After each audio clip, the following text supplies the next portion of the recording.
Okay, so last session, you proceeded in your truck towards the town of Kielce, where you believed there was a NATO deployment there ready to help, chiefly an armored unit. When you got there, you bumped into the pickets of that particular formation at the town of Skazkio-Kamenia. And they revealed that the units in Kielce was in a very bad way, having been on the wrong end of a nuclear weapon. You decided that it would not be safe or appropriate to enter the city.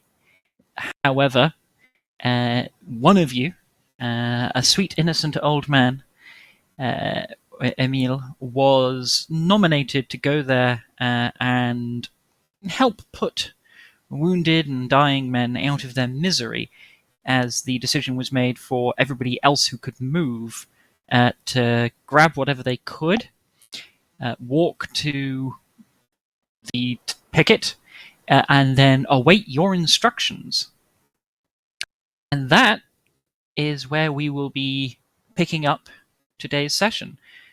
It's early in the morning, and the last of the late in the night, the last of the people arrived. They've all gotten a little bit of rest, but you find yourselves surrounded by high dozens of soldiers and a few hundred civilians.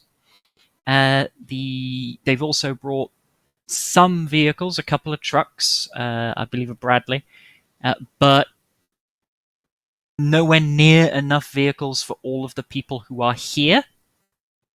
And the vehicles are chiefly loaded with supplies that are too heavy to carry. But that isn't stopping everybody else desperately trying to carry whatever it is they can.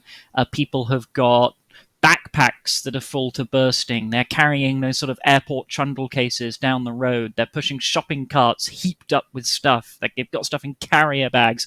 Anything and everything they can find to push, pull, haul, anything they have got. This is slowing them down, but they clearly very much have the attitude of, we are never returning. So anything they leave behind, they're leaving behind forever. And they have improvised everything they can to try and bring as much stuff with them as is possible. Early in the morning, they turn to you for instructions and guidance. So I would make sure that we have at least military up through the convoy up and down, including at the back as well, just in case we do get attacked or anything, we can actually defend the civilians. It'll make it a lot easier. And how much? He goes, Lieutenant, wanna drive this time? Yeah. I believe I'll handle it. If anything happens, well...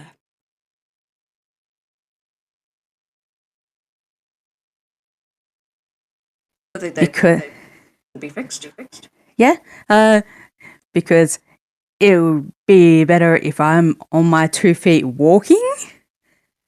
That brings one of my talents into play right now. When we're actually doing as a ranger, basically as much we get a resilient to hypothermia and any other hardships. Oh, that's good. That's very good. Very good. Yes, that's why I chose to walk. Because yep. Now that talent's very much sort of aimed at a small group rather than a massive number of people, but I will allow it to buff what I'm about to do. Yes. Which is the Commodore and Dr. Rostergram. The Commodore with a command or persuasion roll. And let me just have a look at the sheet for a moment. Yes, the Commodore with a command roll, and Dr. Rostogram with a medical roll. The Commodore is 1 dice down, Rostogram is 2 dice down. This is for motivating and tending to the crowd as it moves to attempt to keep people moving, keep the speed up, deal with stragglers, that kind of affair.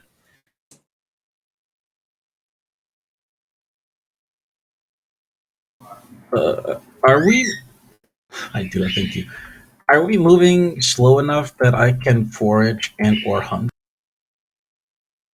No. In order to have enough time to do that, the entire convoy needs to spend at least 1 shift not moving. So if you choose to move, you can't do that. Yeah. Okay. Yeah, we can't afford that. No, absolutely not.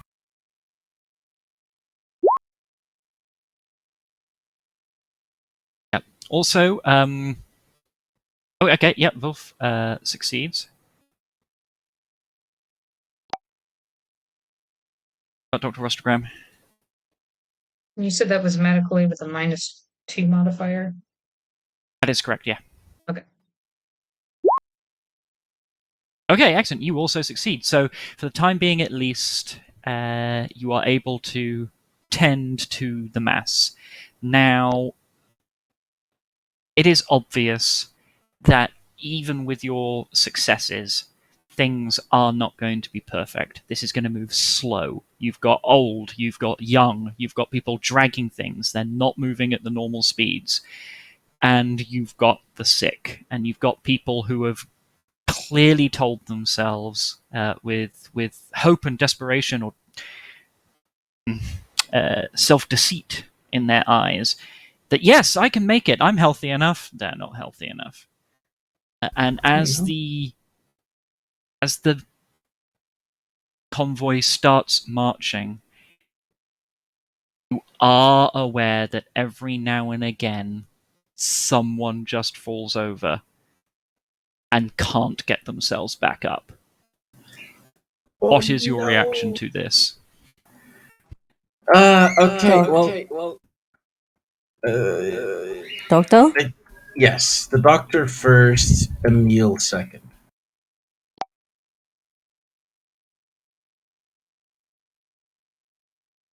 Because Well, we would have opened.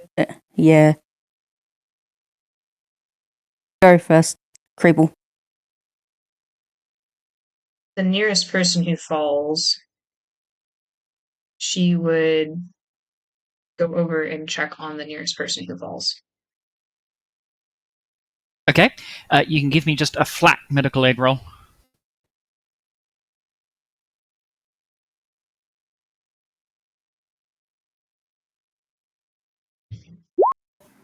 Oh, hey, my Australian stepsister from Australia just arrived. I want to say hi and bye real quick. Okay. They're only here to pick up the baby we were babysitting. So I'll be right back. Of course, Tiny. But yes, okay. So Dr. Rostogram comes and looks at this first person who has fallen. Even with the failed medical roll, you can recognize the signs of malnutrition and exhaustion. However, you get the feeling that there might be something else behind, like even like additional symptoms, an additional problem that you're not able to put your finger on. Could be that nuclear fallout. We do have vacant seats in our truck. We can put people in.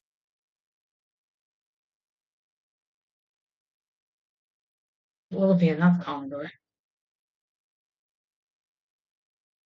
I don't know. If we can.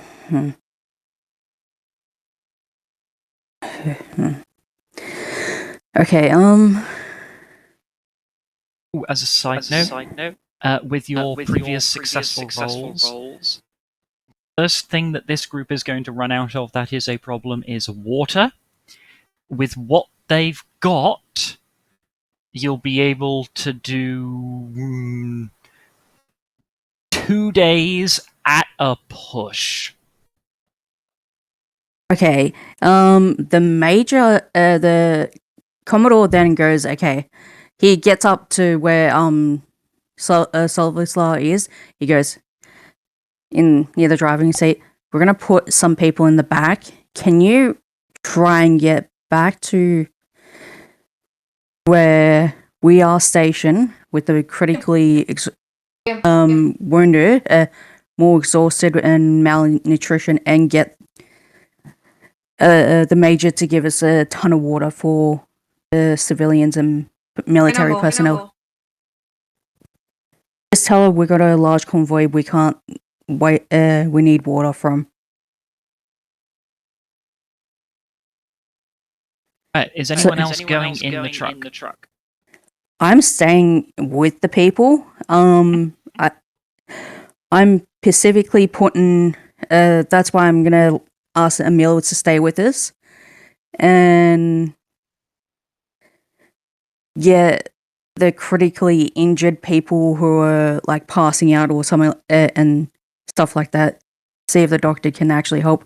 Put them in the truck to get them to Sister Covell. Dr. Russell Brown can give a flat medical aid roll for putting people in the best position possible. Yeah, that's my idea. That's what I would suggest to the doctor. Okay, so one or two people have already fallen over. They are prioritized for being pushed into the back of the truck. The good doctor is able to identify a couple of other people who are clearly on the edge, puts them in the back of the truck, and gives helpful hints and tips about how to, shall we say, endure the fatigue and malnutrition as best as is possible. Yep. But without actually expending resources on them, it's not hugely effective. But it's useful. What are you going to take? Because your truck is loaded with supplies, not supplies that you'd normally have, but supplies these people have brought with them and thrown in the back of your truck. For every person you put in, you have to take stuff out. So I'm back, sorry. Yeah. Do you Okay, want to take out ammunition, fuel, food, industrial supplies? Ammunition and food will be the main priority to bring out because we're gonna need that for when we need just to get us there, just in case we get ambushed and no one goes without food. Absolutely fair. But I will just point out that the more stuff you take out of the trucks, the more likely the convoy is to be slow as it's lugging more stuff by foot. Yeah, I know that. That's why I'm sending the vehicle up ahead with what we can at the present time. And Tiny, something that occurred in your absence is that the truck is being loaded with the sickest people and being sent ahead to Sestakova to unload them and hopefully come back with water, because this whole mass of people has got about 2 days worth of water if they're lucky, and so yeah, getting water back is going to be a priority. Currently, only Lieutenant Soboslaw is going in the truck. Do you want to stay with the main group or go in the truck? I'll stay with the main group. We'll chuck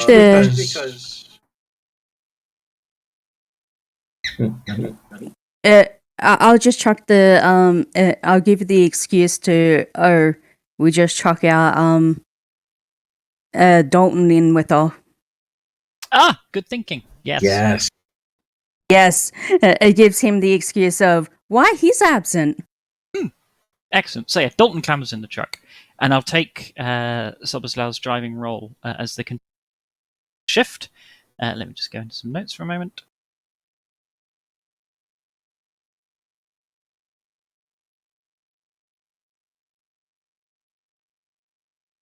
Okay. So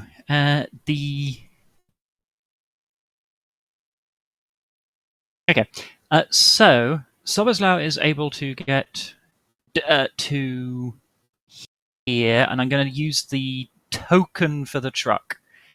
I will keep track of the convoy, of the foot convoy with a different marker.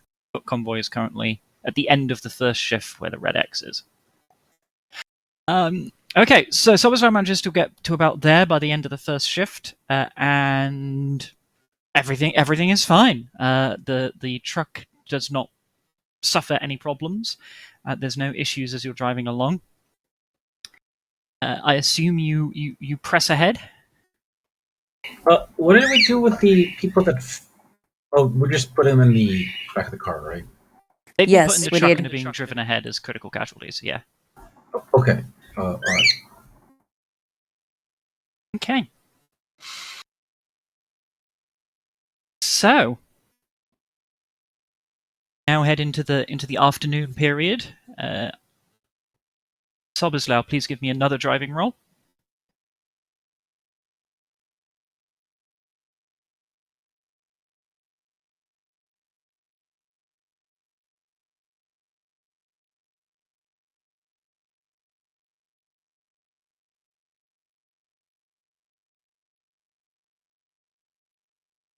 Whilst I'm waiting for that, the rest of the party, everyone who's still on foot, please make me a stamina roll just to see how well. And I'm assuming you're pitching in, carrying heavy things as well. Yeah. This is gonna. This is where Yeah, I'm gonna start fail. Yeah, everyone can give me a flat stamina, except Soboslav.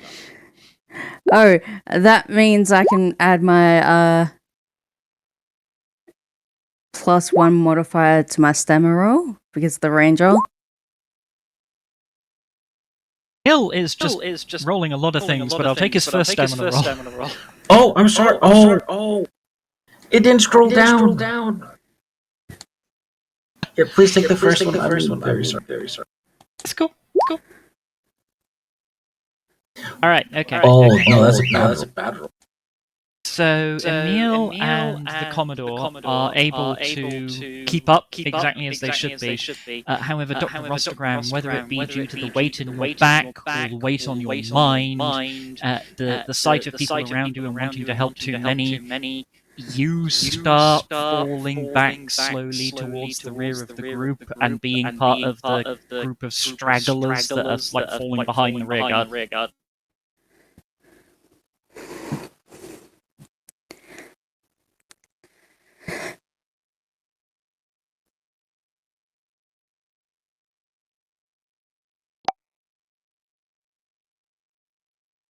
Well, I'm just making sure that no one gets left behind, okay? Of course. Okay. All right. In that case, at the end of the second shift, I'll remove that because this is a sort of a massive group. I'm making you move a little slower than normal, but due to your excellent rolls, I am sort of doing some intermittent stuff. So at the end of the second shift, you're there, and the truck is here. Soboslav has managed to go through Presbors and Radomosko. Well, actually, no. Soboslav, as you approach the bridge for Presbors, would you just drive over it normally? Would you exercise any particular degree of caution? Would you want to try anything Caution. different? Okay, all right. Should I scout it? You're nowhere near there, Remiel. Oh, that's right. Oh, Dalton. Dalton can do it. You want Dalton to recon it because I deliberately put him in that vehicle because I was like, yep. Okay, well, Dalton can hop out and start looking around. That will slow the things down so you don't move further in that shift as you sort of park up, scout out, make sure that everything is okay, make sure that the bridge isn't rigged to blow, etc. That means that we are now heading into the period of evening. The main group has moved out of woodland and you're climbing uphill in rough terrain, but you're staying on the roads, which is the best way to move. The mass of people is a little more strung out as the fit ones are staying bunched up together at the head, and the unfit ones or the sick ones are starting to trail out. However, you're still more or less a group. The marching is weirdly quiet. You'd expect a group of people this large to be talking, to be chatting, etc., but there's a general air of they're just too tired to do it. Most of the human noises that you hear are occasional mutterings of encouragement to one another, or usually the sounds of like upset children who are calmed as best they can be by their parents or whatever adults have taken it upon themselves to look after them in the likely absence of their original parents. We are heading into the evening. We would set up camp. Okay, set up camp. What about people in the truck? Do you keep pressing ahead?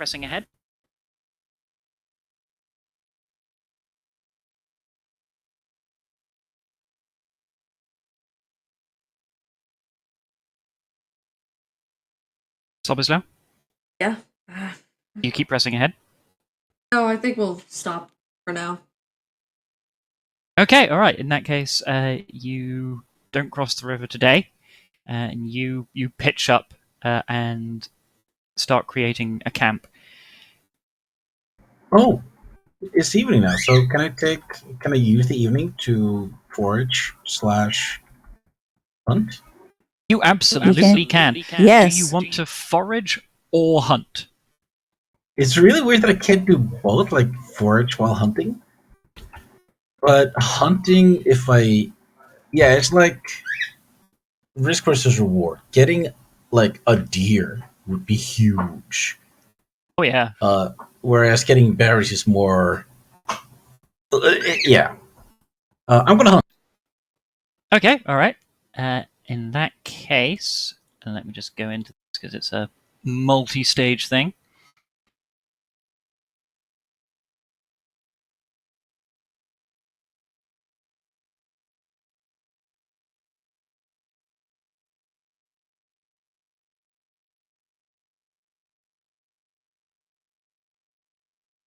Okay, so... Okay, first of all, please roll survival at... flat. Okay, this is a +1 because I have.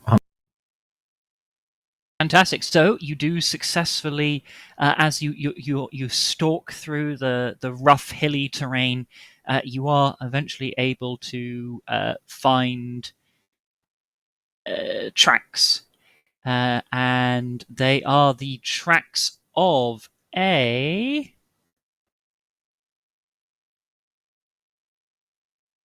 Yeah, the tracks of a fox. Yeah. Yep, you are able to eventually find the tracks of a fox. If you want to keep hunting that down, you are able to follow its paw prints and the way it breaks the terrain quite easily, and you do find it. If you want to kill it, I will need a ranged attack roll from you. A fox isn't a lot of meat. I don't think there's going to be a win for the group.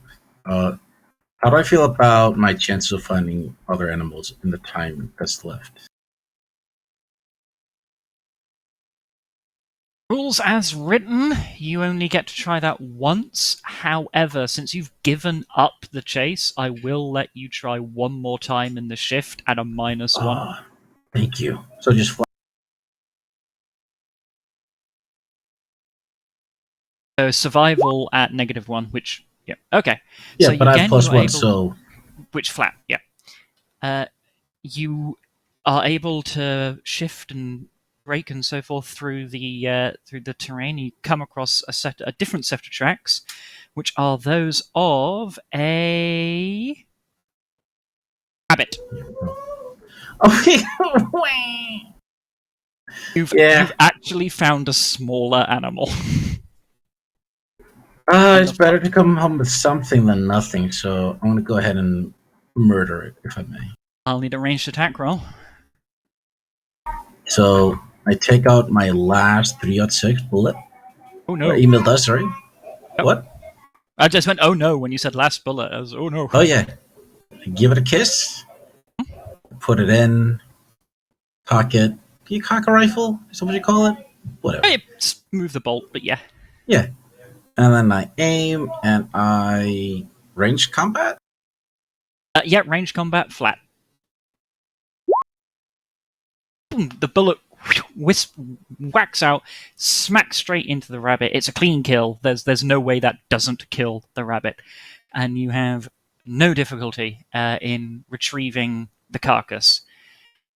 You have 1 unit of food. All right, fantastic. I will take that rabbit. I'll bring it back and sort of apologetically offer it to my friends, to my friends, the survivors, the civilians. Hopefully, I don't know. Maybe this is a stew pot I could toss it into or whatever. Okay. Do you just sort of go up to a group of people and hand the rabbit over, or do you bring it to the player character groups and say, what do we do with this? I probably should do the first. Yeah, I'll do that. That's Okay, very so sensible. you just Thank you. bring it to a group of people and hand it in. No, like the players. Okay, you do the second. All right. Emil has brought a rabbit. What is your decision about what to do with the rabbit? I think the civilians need it more than us. Of course. But who do I give it to? There's a lot of. Who's the most hungry? Doctor? Me. Kidding. Of course. Doctor, who's the most hungry out of the people, do you think?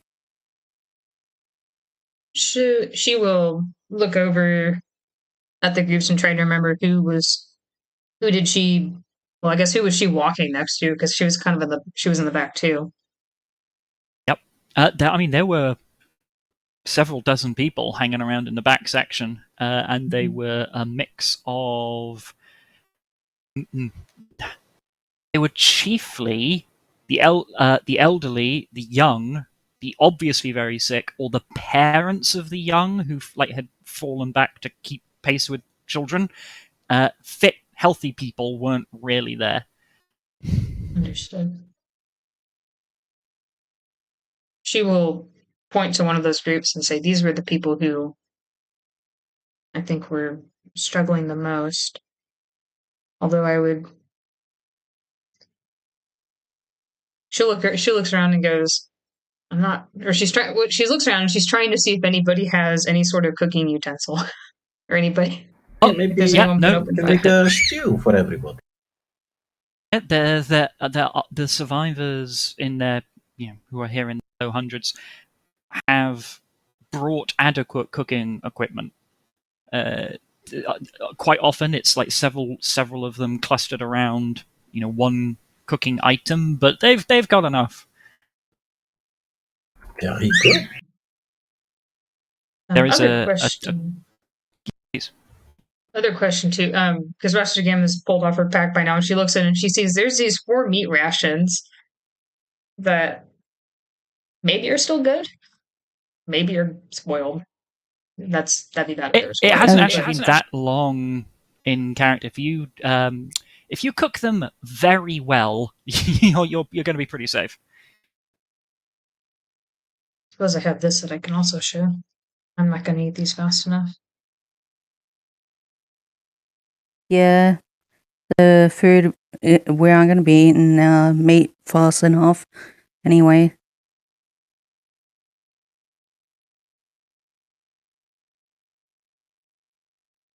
Do you hand out those meat bits also to the people who are struggling the most at the back? Yes. Right. You pass those out. Please, Emil. I would like to make a. Oh, what do you call it? What do you use? Persuasion to lie? Okay, what is the purpose I would like to of your life? pretend that I'm happy with the decision to give it to the people in the back. Yeah, that'd be persuasion. Yeah. before? A meal once the week to die. No. Well, I I think mean, after that last failed check of last game, I think we kind of figured that part out. no. He's a good guy. I just look at Emil like, really? Well, we're doing it the way up. They need it. They need it the most. Yes.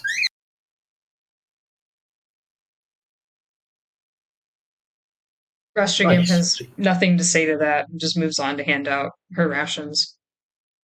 Yeah, and he helps. She still has nothing I to just say go. to you since I the just go. last. He seriously needs to speak to a doctor about his issues. Oh no. Wait, are you We said thinking that that or are character you because he saying didn't that? get it.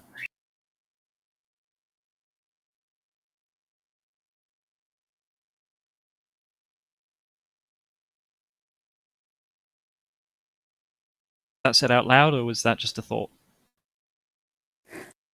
It's just a thought. Like whatever his issue is, he needs to speak to a doctor about it. I was going to say Rastregame would be like, I'm not qualified for that. But he did say it out loud, so never mind. I'm sure he's fine. Look, he's smiling. Oh, he's smiling. He's giving the rapid bits to. Oh, he looks so. He looks so happy. About 20 minutes after all of that has been given out and people have started cooking it, the party in the convoy will become aware of the sounds of dissatisfaction, raised voices, scuffle coming out from towards the back of the march. What the heck is going on? Okay. Do you approach? Yes. What's going on? As you approach, what people are saying, chiefly in Polish, comes, but there is every now and again an English voice, usually a US soldier who appears to be trying to. So, actually, yeah, none of you speak Polish, so you're not going to get this. So you hear an angry sound in Polish, and one of the Polish civilians like standing up and getting a finger in the face of one of the other civilians. Then one civilian like points to some of the children and is again getting angry. A US soldier from the soldiers in Calais, it comes over and is trying to separate them, but you can kind of tell he doesn't necessarily entirely understand what was going on. And then one of the civilians shoves the other one and pushes them to the ground. The one who's on the ground reaches out, grabs a rock. I'm going to let you see if you want to intervene anything there before I just continue describing that unfolding scene of chaos. Yes. Can I'm going to grab the rock and just say, stop this. It's no good bickering with yourselves. It's not going to help each other in this time of crisis. And I would like Say to that. They both just rant in Polish in your direction, and they are pointing at food, they are pointing at children, they are pointing at one another, they are pointing at you, and it's just angry Polish coming at you. He's probably picking up that the kids are hungry. He goes, "Hey doctor, do we have any more food over there?"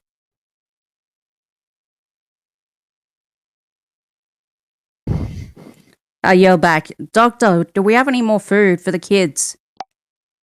She looks in her bag.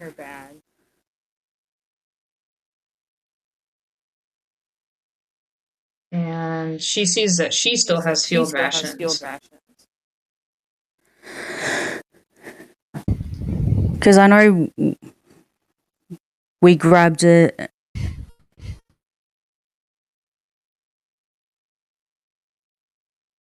Do we have any of the meat left still from when we hunt the other week? I should say. I believe that was all just handed out. Okay. He goes, take, how many kids are there?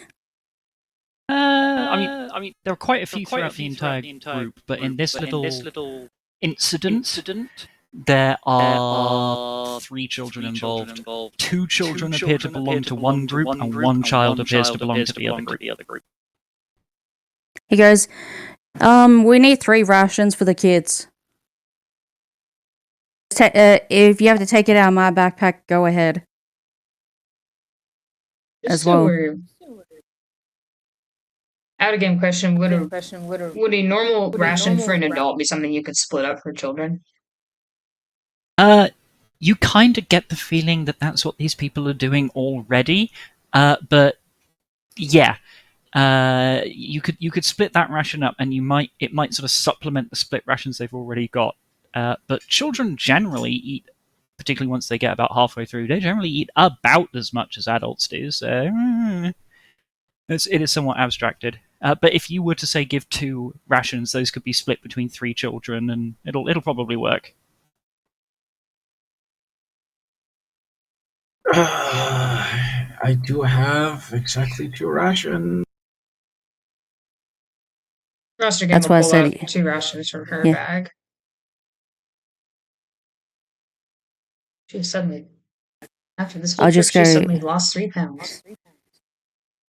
I go to, Roster Grim, I go, we'll resupply at, says the Koval.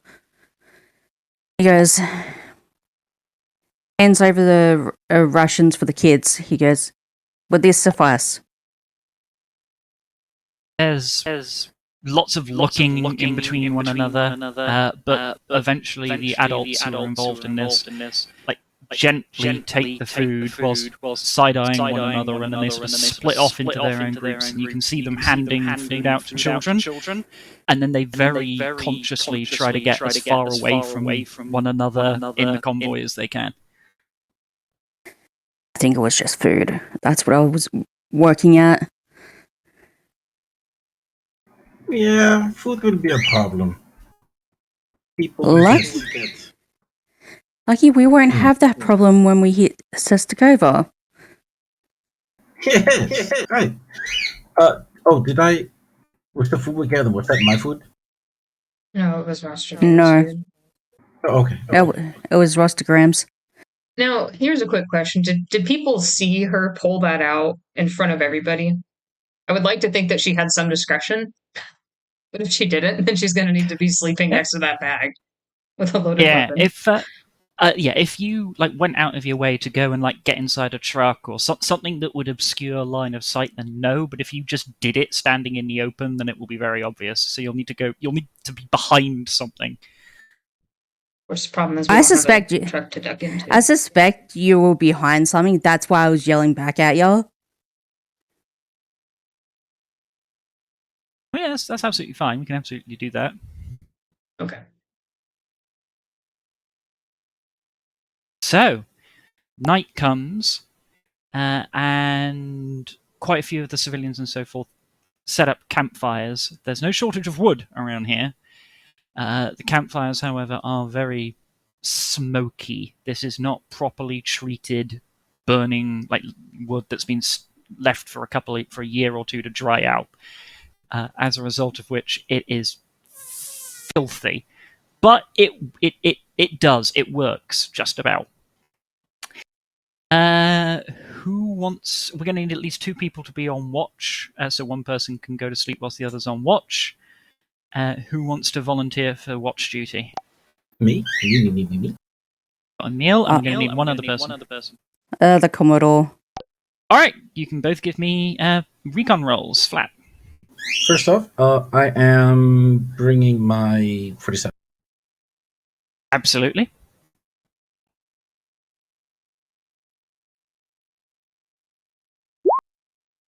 Oh no. Okay.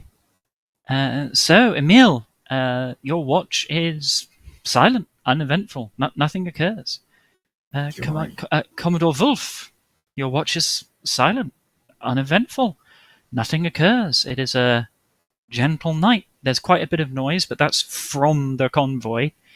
It's been a long time since you've been around this many people in the open. But other than that, everything passes uneventfully throughout the night. Oh, somebody's watching me.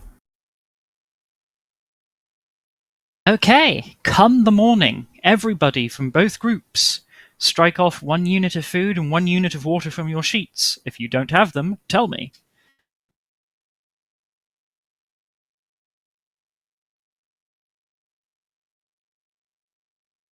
We'll move to truck group. Truck group. Your night was also uneventful. Do you now continue to drive over the bridge and towards Sestakova? I'll try to, but I'll try to cautiously do it, because... Yep, sure. Give me that flat driving roll.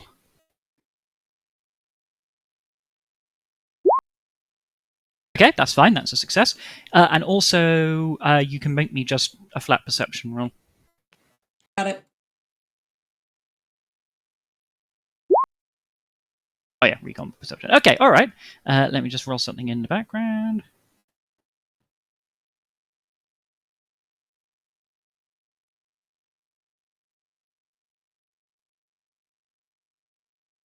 Okay, so you drive over the bridge, which is a problem because it is the rickety bridge that has improvised repairs and sheets of metal that shift and bend as you get there. But you're just about able to get the truck over it, and then you drive through Presbour's without incident.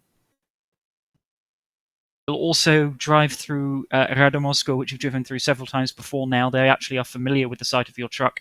The guards there will wave you to slow, but when they realise who it is in the cab, they'll wave you on. And unless you want to stop in Radomosco, you're able to pass through that without a problem. I'll pass through. Okay. And you head towards the bridge that was once rigged with explosives, but no more. Do you want to check that out on foot, or do you want to just trust that everything there is as it was and drive over the bridge?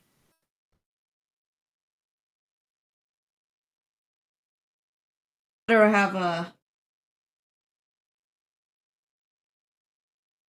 have Dalton try to see if anything has... Don't we have a checkpoint there? Yeah, you've got infantry who are actually just sort of gathered around that, and there are a couple of people on the far side of the bridge, but most of it is on the south side of the bridge. However, they're still there. They're not missing. They appear to be acting as though absolutely everything is normal and fine. Okay, then I'll go. Okay. In that case, in the morning shift, you'll be able to get... wrong icon. You'll be able to get over the river, but you won't quite get to Sestakova. Meanwhile, the group of people who are walking, due to having a good night's rest and decent food and so forth, you actually managed to go the full 2 hex maximum walk speed, and get to there come the end of the first shift of this second day of marching. Everyone is moving in good order. There are still some stragglers, but no more than you would expect. Rostogram, please make me a flat medical aid roll. And anyone except Rostogram can make a flat recon roll.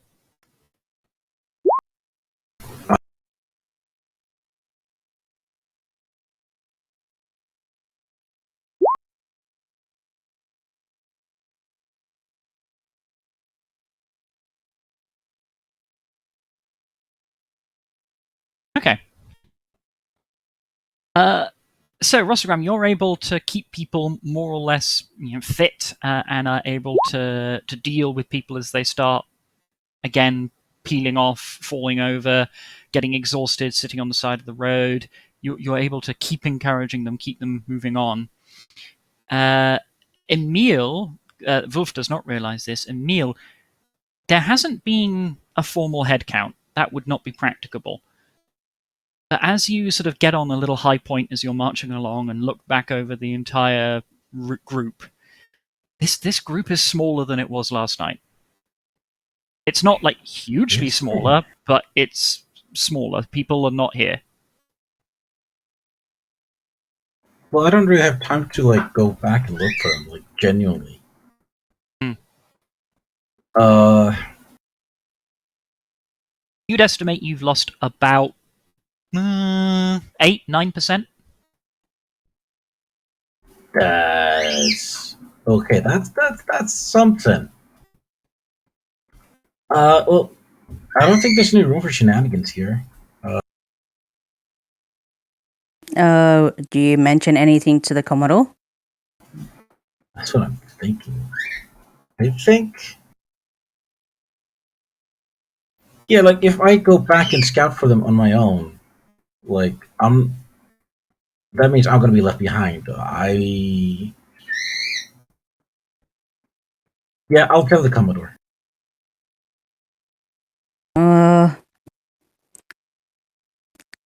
I would, if the other two were here, I would have sent you and Dalton back, but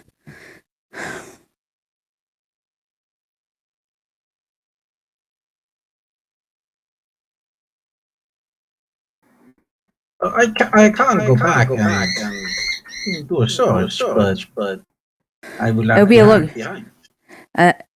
It'll be quicker if you go back and have a look because we aren't going to be going too fast. We'll make sure to come and pick you up. I don't want to leave you out there by yourself. Okay. If I do that, I am unlikely to hunt tonight. Yeah, I know you won't be able to hunt for any of us, so make sure to watch your six, okay? Yes, sir. Off you go. Okay, I will go ahead and stealthily, if I may, if it doesn't slow me down too much, like not like just staying off the road, like walking alongside it. I would try and find some tracks that show what happened, or if you can just find the people. Make me a flat recon. All right, you double back, and you have to go quite a decent way back towards where your camp was overnight. I'll say you realize this like partway through the shift, not at the very end.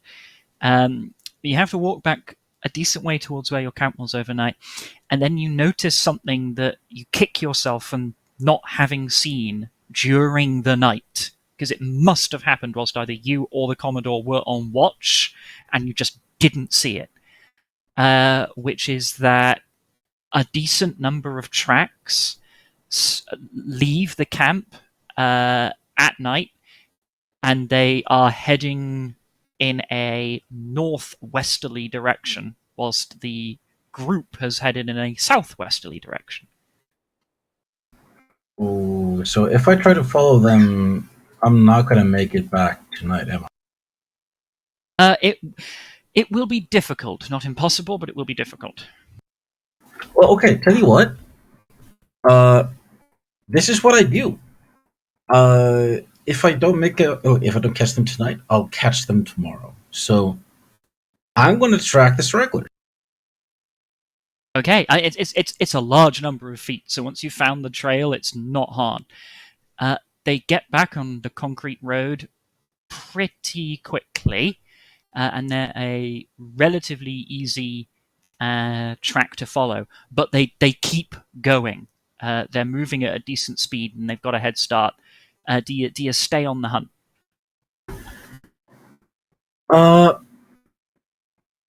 Where exactly am I? So I'm now going. I'll put your token down individually.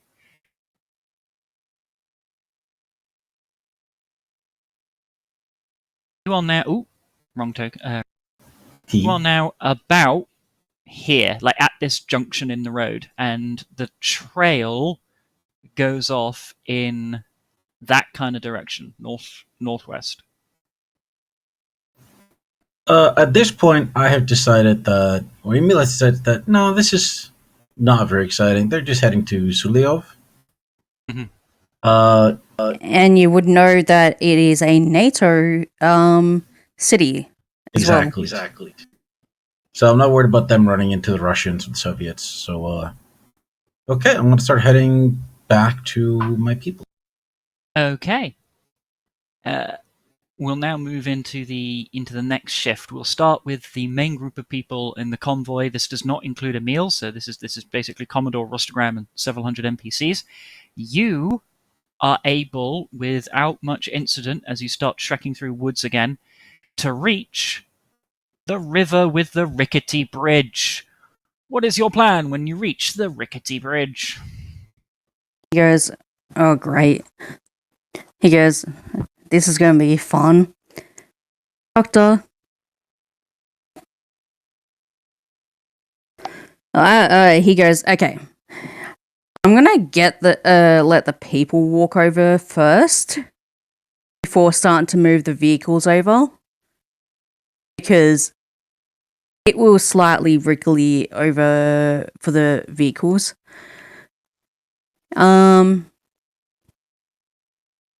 He would tell the people that that's the plan, so at least we don't get trapped over here or anything like that." Sure thing. And are you saying like as many people as can fit go over? Are you saying one at a time? Are you saying something in the middle? What's your plan? A small group at a time that Okay. isn't going to be overbearing for the bridge.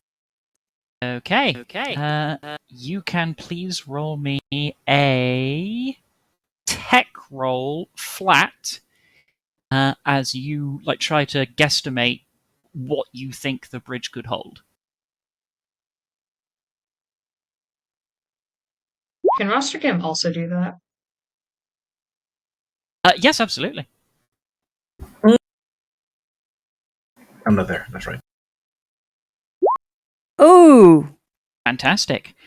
You think you've got a pretty good idea about what the bridge can hold, and people start going over in sort of groups of 6 to 10.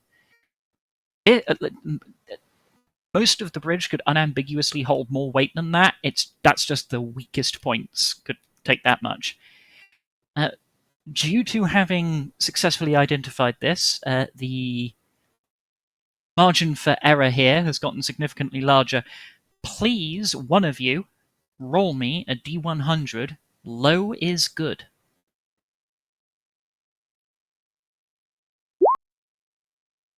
Okay. Hey, yeah, I know. This is where your tech rolls have saved you. If you had failed the tech rolls, that was about to get unfortunate. But as these people start going over the bridge and lump by lump by lump, at one point, like the weakest part shifts alarmingly, but it doesn't outright go blah back into the river and sever the bridge. You'll need to spend a bit of time trying to put it back in place and shoring it up as best as you can. It's always going to be really, really wobbly. But this is incredibly slow, but people are getting over the river reliably. Yep, yeah, we're gonna keep that. Yeah. Okay. We will now turn to Soboslao and the truck. You are able, without issue, in this shift, to reach Sestakova and unload the sick and injurious. You're allowed into the compound without difficulty. There are still a couple of Russians hanging about in here and a couple of Poles. Righto. Chiefly US forces, however. What do you do, when you get there and people look in the back of the truck and they can just see all these sick people?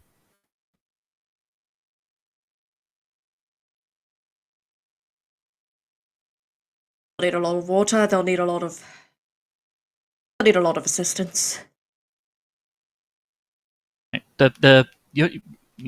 A lance corporal or senior private, because this is the US Army, senior private is the one who's dealing with this, and he kind of looks uncertain, and he says, "I'll just inform my commanding officer about this. Excuse me, Lieutenant." And he goes off, deals with this. A few minutes later, he comes back and says, "Okay, all right, you lot," and he gestures at some US troops. "Get him out, put him on some stretchers, take him over there," and he gestures inside the building. Give me a recon roll. Got it.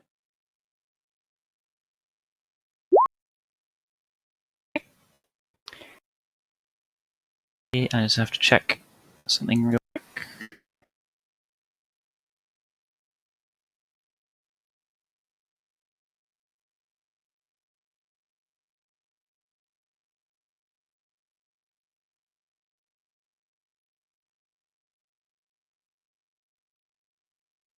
Okay, so with your recon roll, he's uncomfortable about what he's doing. You can tell he's like forcing himself to do something, but he is nonetheless unloading all of these people and taking them into the building. And what's inside the building? Once you don't, unless you follow them. If you stay in the truck, you won't see what happens if they go inside the building. If you follow just them, in case. okay, you follow them. They let you follow. They are taken to a medium-sized to large-sized room, and they are laid out on beds, and a couple of people are sort of hanging around with them. A doctor appears and starts inspecting them, but you don't witness any treatment. The doctor's just currently going through a diagnosis at the moment. All right. Well, good. When you come back to the truck, you find that it is being loaded with water.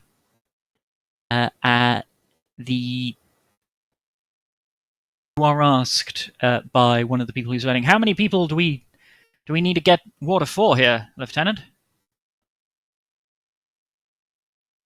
Yeah, can you remind me how many people that's on the walking group?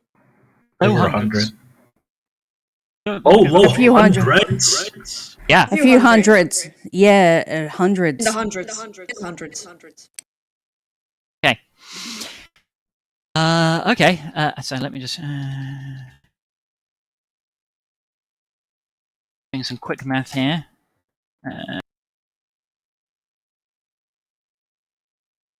Assume 3.5.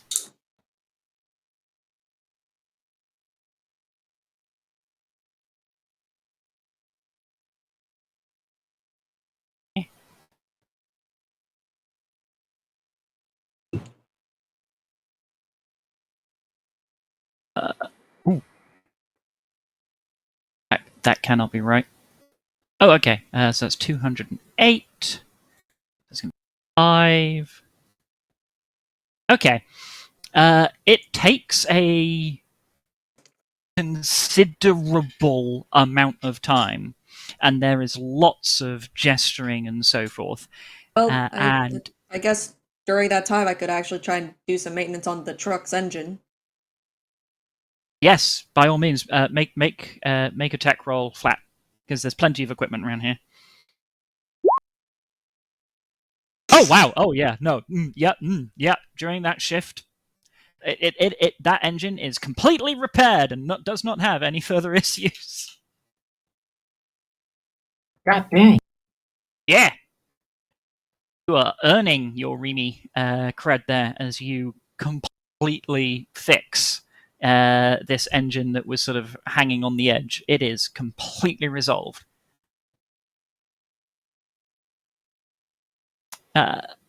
During that shift, you notice people loading a lot onto the back of the truck, and by the end of it, you've got about 6 oil drums worth of water loaded into the back of the truck.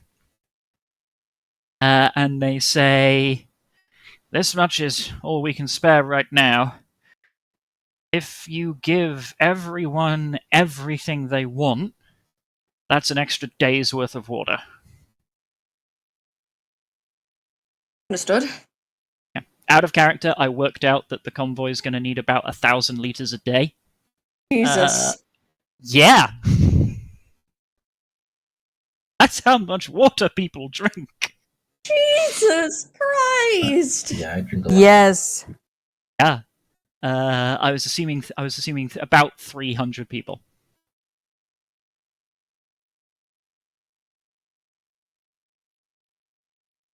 Yeah, and there's as people are loading all of this water aboard, there is grumbling.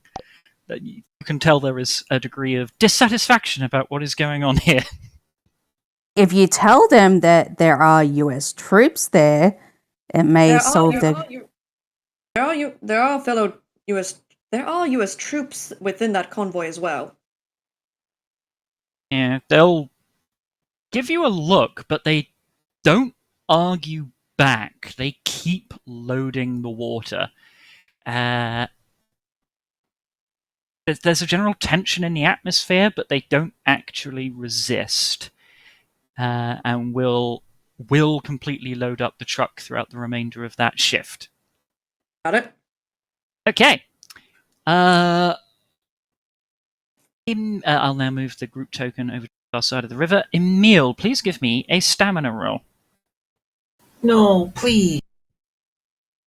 You keep passing these. I don't know why you carry on complaining. You are the person with... Oh, sorry, that was the wrong... Clive. You are the person with the worst stamina score, and you've yet to fail a stamina roll. Oh, I'm so good.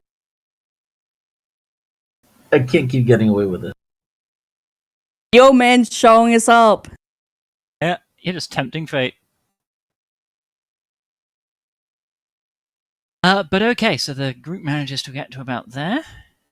And Emil, you are able, at the end of this second shift, to catch up with the rest of the group due to that stamina roll. Oh, look at me.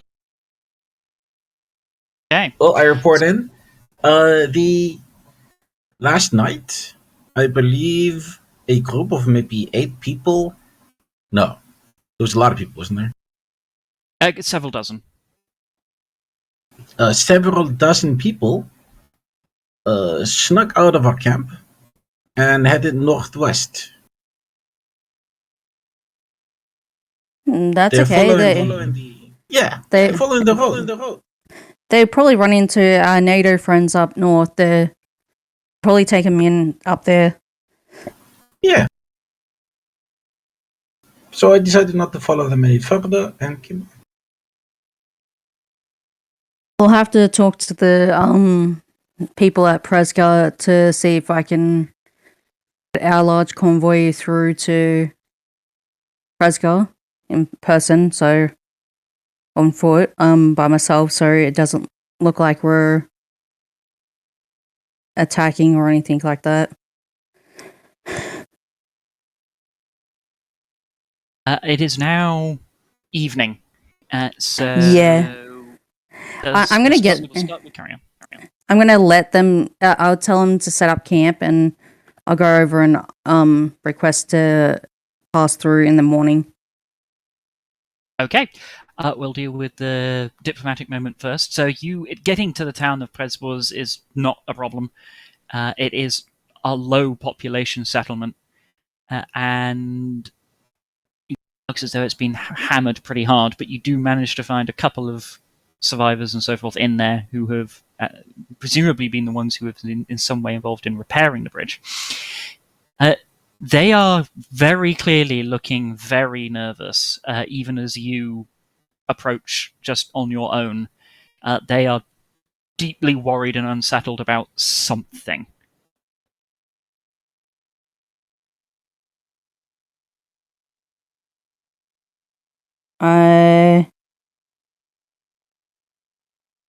I go, are you upset about something? They speak to you in Polish.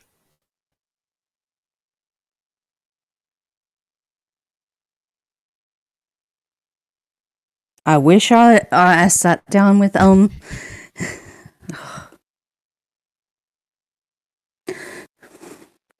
me speak no Polish. I started speaking. I start German. I speak in German. They sort of look at one another, and there's a few moments of them talking amongst themselves in Polish, until one of them steps forward and says in broken and heavily accented German, "I speak a little German." I request just me and my group pass through. We aren't gonna be attacking anyone or anything. That's why. Which group? Oh, they're just camping outside the city. That's why I don't want to scare yous. In the morning, they look with at one another furtively. Are you that large band? That large group? What large band or group? Hundreds of you. Oh, from the northwest, east. They nod. Yes. We are. We're just moving a lot of people from a nuclear fallout city, nuclear area. We don't want them to. They're the ones that aren't infected or anything. We're just trying to get them to a facility where we can properly treat, get them back up to healthy fitness. They all look at one another, and then they speak to one another in Polish for a little bit. And they'll say, okay, you can come through in the morning, and just don't be here come the evening. And please, just leave us alone, okay? Just leave us alone. I know we can't stop you. There's far too many of you. Just leave us alone. We'll leave you alone. If you need any help, don't hesitate to come down to Testakova if you need any supplies or anything. Okay. You can give me a recon roll or a persuasion roll, flat your choice. He isn't trying to scare him or anything. He's just being nice about it all. Oh yeah. But like you've shown up with a group of several hundred people. In their mind, this is the equivalent of somebody just walking into your living room holding a shotgun and saying, "Hello, it's lovely to see you. Let me give you a cup of tea." Yeah. Like the shotgun is what they're focusing on. Yeah, I'll go. I'll do persuasion. Okay. I don't. Carry on. I don't technically fail, or No. Yeah, you don't crit fail. What they are nodding and agreeing with you, and it's relatively easy to see that they're not going to oppose your plan.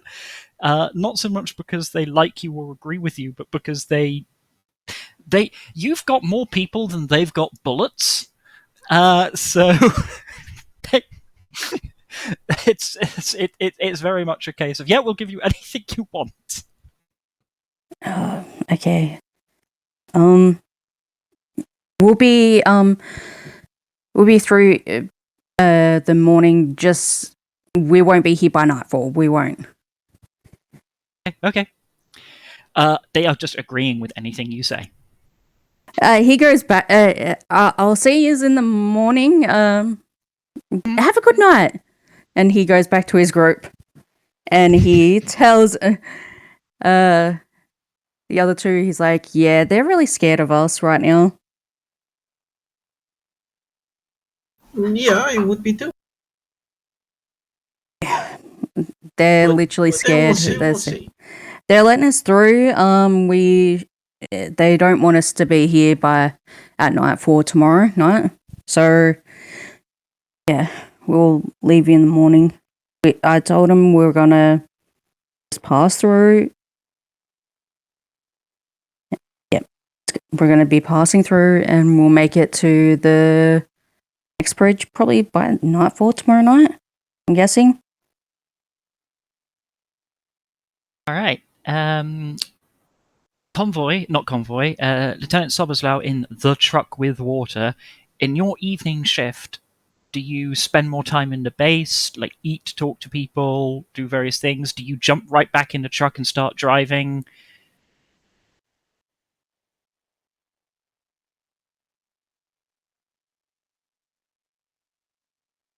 Sob as well.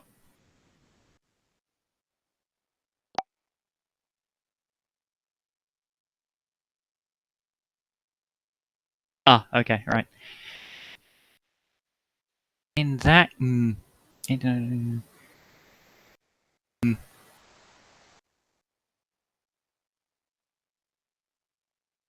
all right. In theory, what Corvinus does could have a significant effect. I see your typing, Creamel.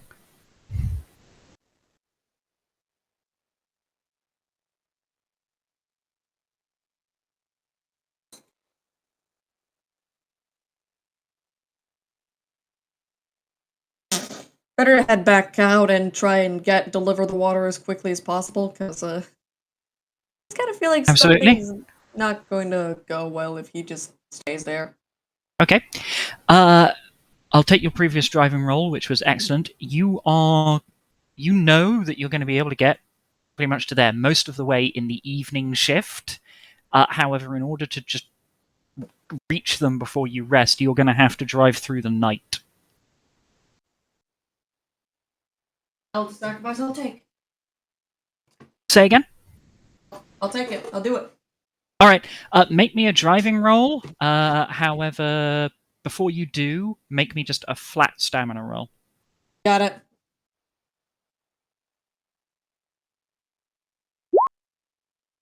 Okay, fine. Yeah, make me a flat driving roll. Oh! What have you?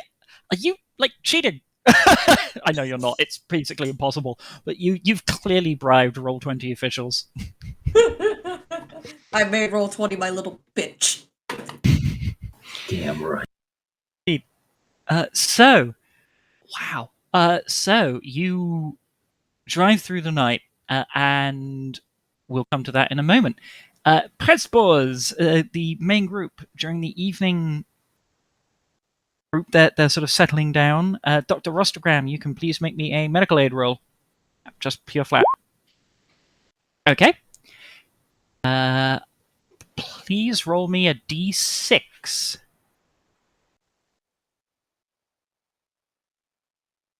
2. Due to your excellent medical aid roll, that is why it was the lowest possible size of dice.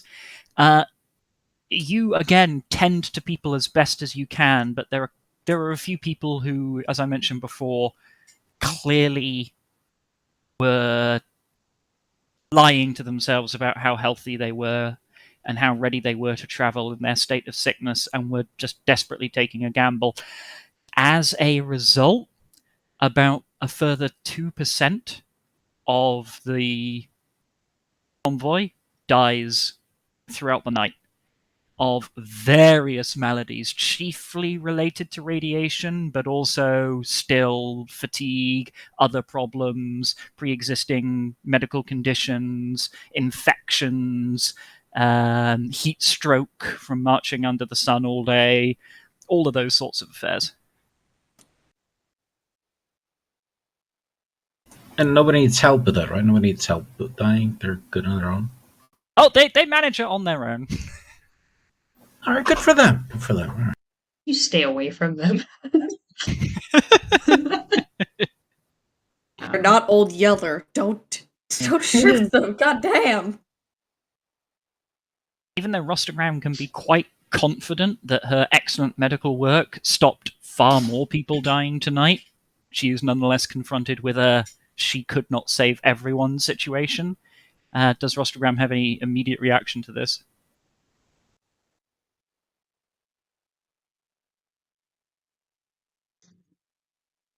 Early on in her career, she would have been a lot more upset, but I would like to think that seeing lots of people die over the last couple of years has hardened her in some regard. Emil does try and give her like a, "You're doing great. You do really good. You're helping a lot of people."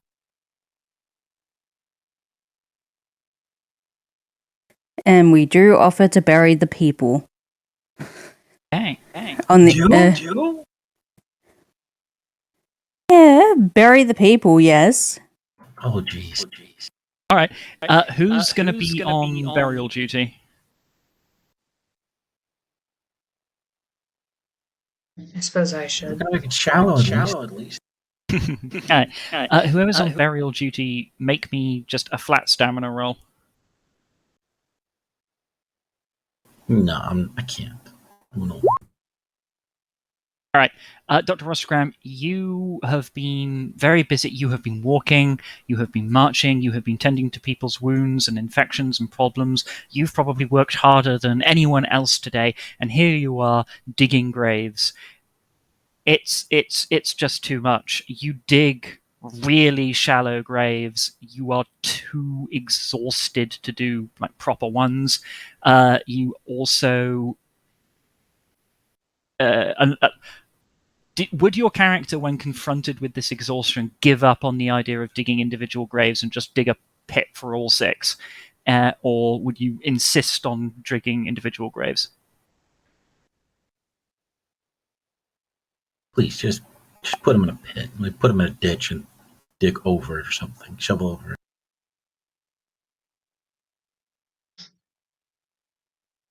It takes so long to dig a grave, and it's so much effort, and there's so many of them. But what does that show the others?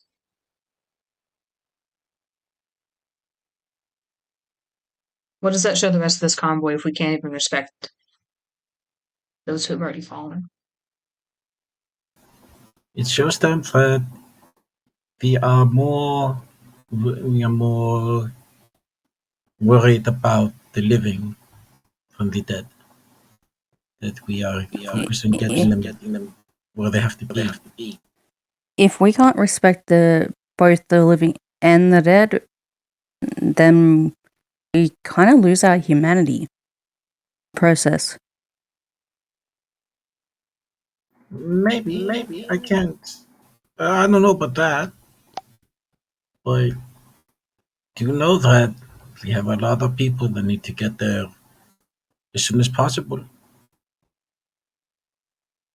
They are resting, and that's why we're stopped at the present time until the morning.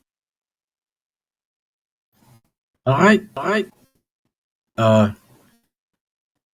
Emil will sort of begrudgingly, but not like passive aggressively. He will help, but he will still like try and argue for shallow graves and like group graves. Emil, you can also make me a flat stamina roll then. I just grab a shovel and help as well. Emil, what you doing here? Emil.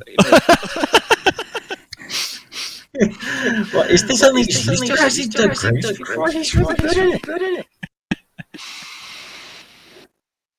Yeah, I mean, it is pretty much impossible to do the 6 foot ones, but as a group, you are able to do the individual shallow graves. There is not enough hours in the day to do the deep. As a result of these stamina rolls, Dr. Rostogram, you are going to be at -1 to everything the next day, or unless you spend a period of the next day just sleeping. However, everybody else is able to keep pushing through. That does, however, take up your evening slot. So I'm going to need one person to volunteer to be on watch, and the other person's going to have to be an NPC because you've done too many things in your evening shift. So who can watch? Can I watch? You can. Yeah, you can. You can. If you sleep during one thing, yeah, you can do it. Okay. Where's the ghost? Let me just do some rolls.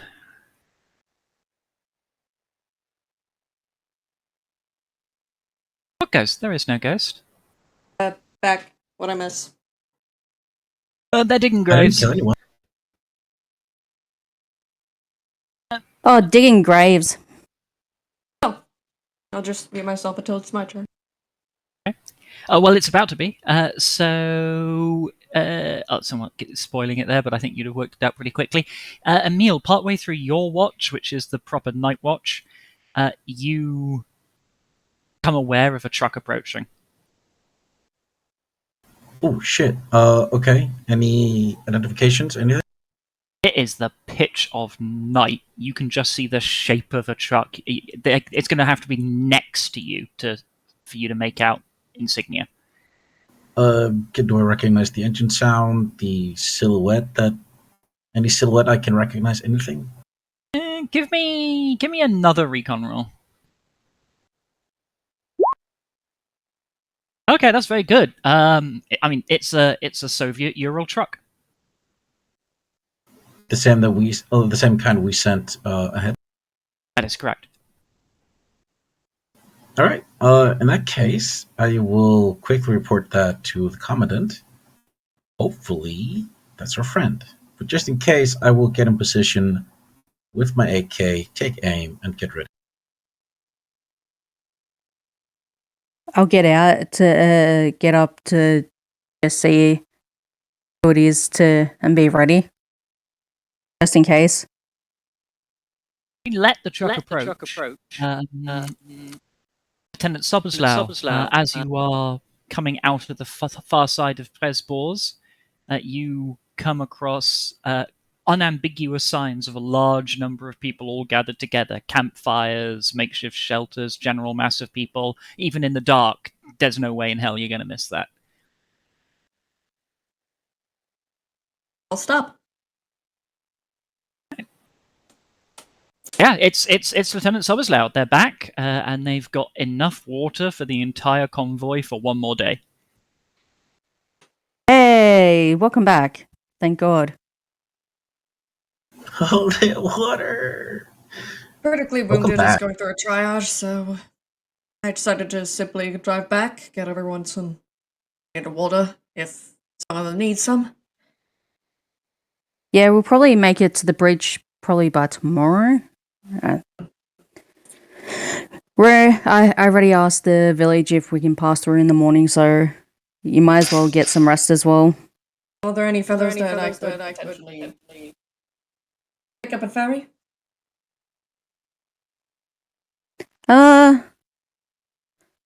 We lost a few people that went northeast last night. Seems like they wanted to just get away. But I think... Hey, doctor. I think she's passed out. Doctor? She's... She'll stir.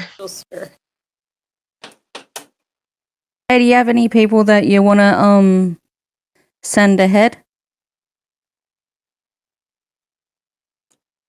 She's gonna take a second to regain her surroundings and realize, oh, hey, we have people. Yeah. Right. Yeah, I think it would. Yeah, I think we can get some more people back if that's possible. She'll try to get. She'll get to her feet and. Yeah. Let me go find them.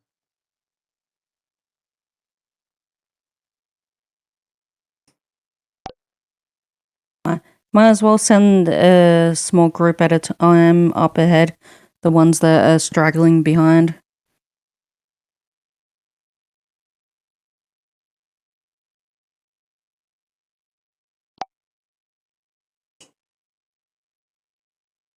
Okay. How many can we fit? Do you think? GM? Edgeford? Sorry, I'd forgotten I'd muted. I was just talking into a muted mic. Yeah, you can give me a medical aid roll at the -1 to identify the next group of people to go.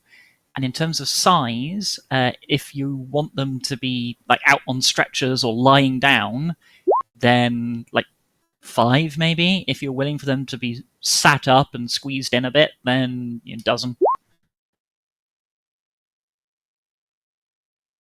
Okay.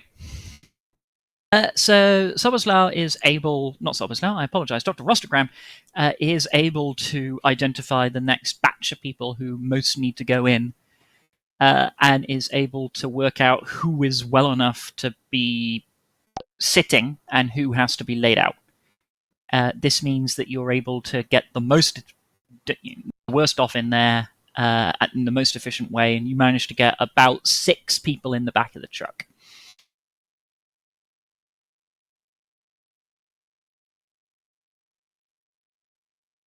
Okay, we got about 6 people in the back of the truck. They're the most worst off at the present time.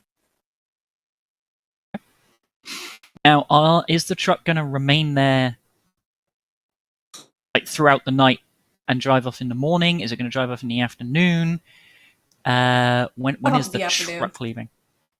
Right, cool. Actually, in the morning. Okay. Better get the urgent care back to Sheshikowa as soon as possible. Okay. Since you had to drive through the night to get here, that does mean that Lieutenant Soboslaw will not have had a proper night's sleep. Yep. I know. Moral obligation, motherfuckers. Okay, absolutely fine.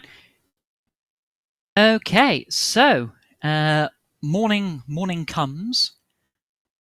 We'll start with Soboslaw. Soboslaw, please make me a driving roll at -1 as you drive off in the truck with the most injured. Give me a second, God. Oh wow, that is very good driving roll.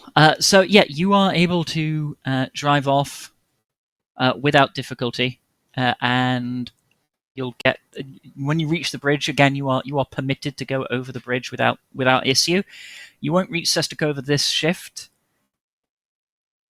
and we'll turn to the main group.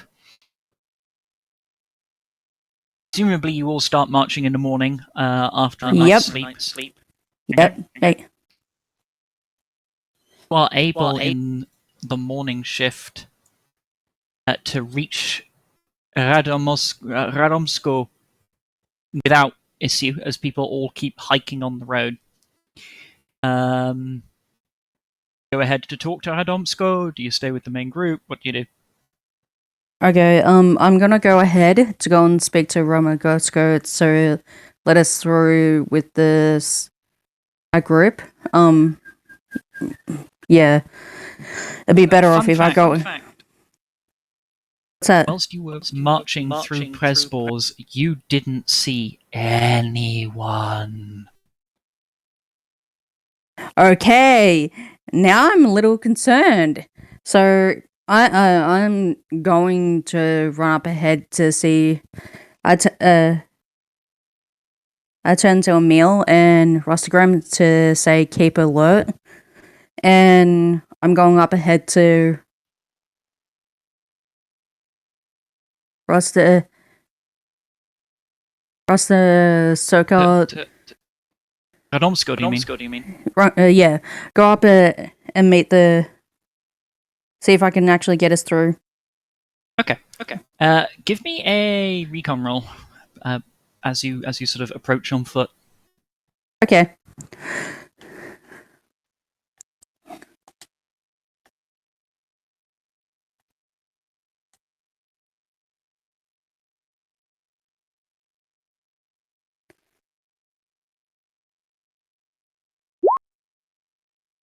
Yeah, the town is exactly as it was when you came through. Everything's absolutely fine. And you walk up, presumably, to the town. As you are walking walking down the road towards the town in the middle of open terrain, you realize something too late. And there is no way in hell this hasn't seen you for quite some time before you see it. Which is that there are the sort of civilian guards that were here last time. And standing next to them are Soviet soldiers. and the Soviet Oh. soldiers are clearly they're not like holding them at gunpoint. It's like they're cooperating. How many soldiers? How many soldiers? Well, you see 4.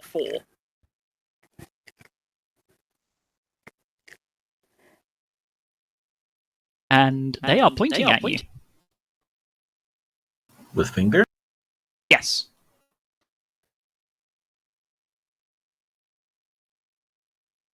More. Okay. I walked up ahead of you guys, so I speak. I go. I start speaking full on German. Okay. You don't get a response to that for a while. However, people are yelling at you in Russian, and then people are yelling at you in Polish. You can tell from very much the tone that it's a sort of put your hands up and stay where you are kind of affair. Can we see this from here? Emil, I'll let you do a recon roll. Oh, God damn it. I say full on in German.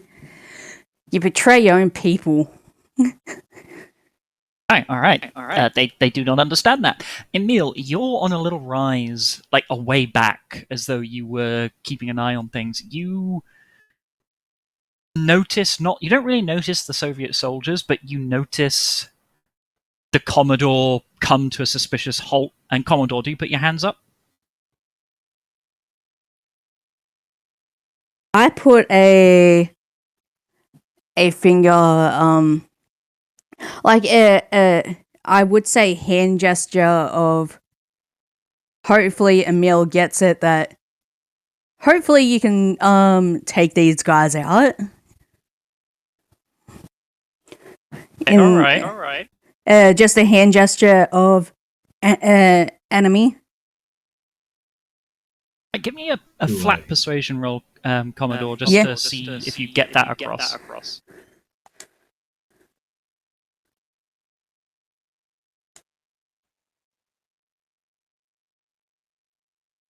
Hopefully.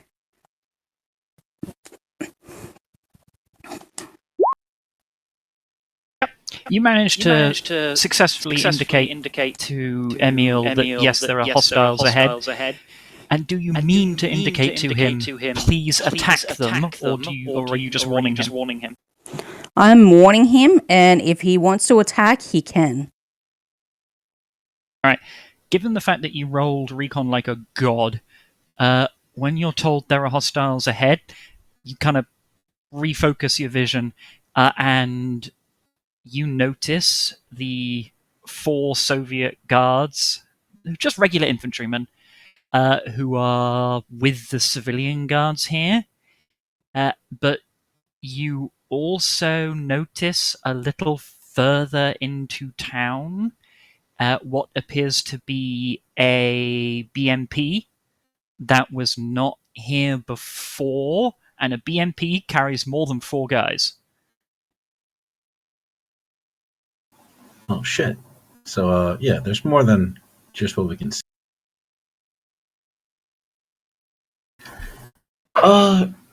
So as much as I would love to take some shots, this is probably not a fight we can win.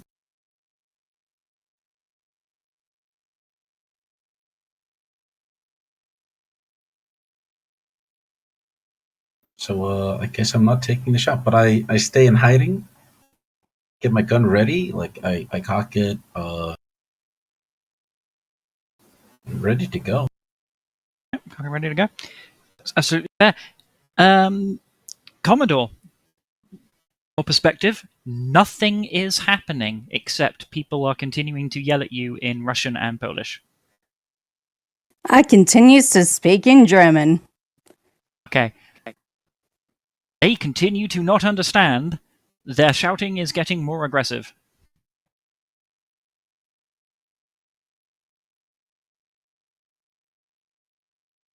he changed his tactics and say English. English. There's a bit more of a pause, and then one of the Polish civilians, who's not actually part of this group, he like emerges slightly further inside the town. He comes out, says, "I speak some English. They want you to put your hands in the air. Put your weapons on the ground. Put your hands in the air and come over here."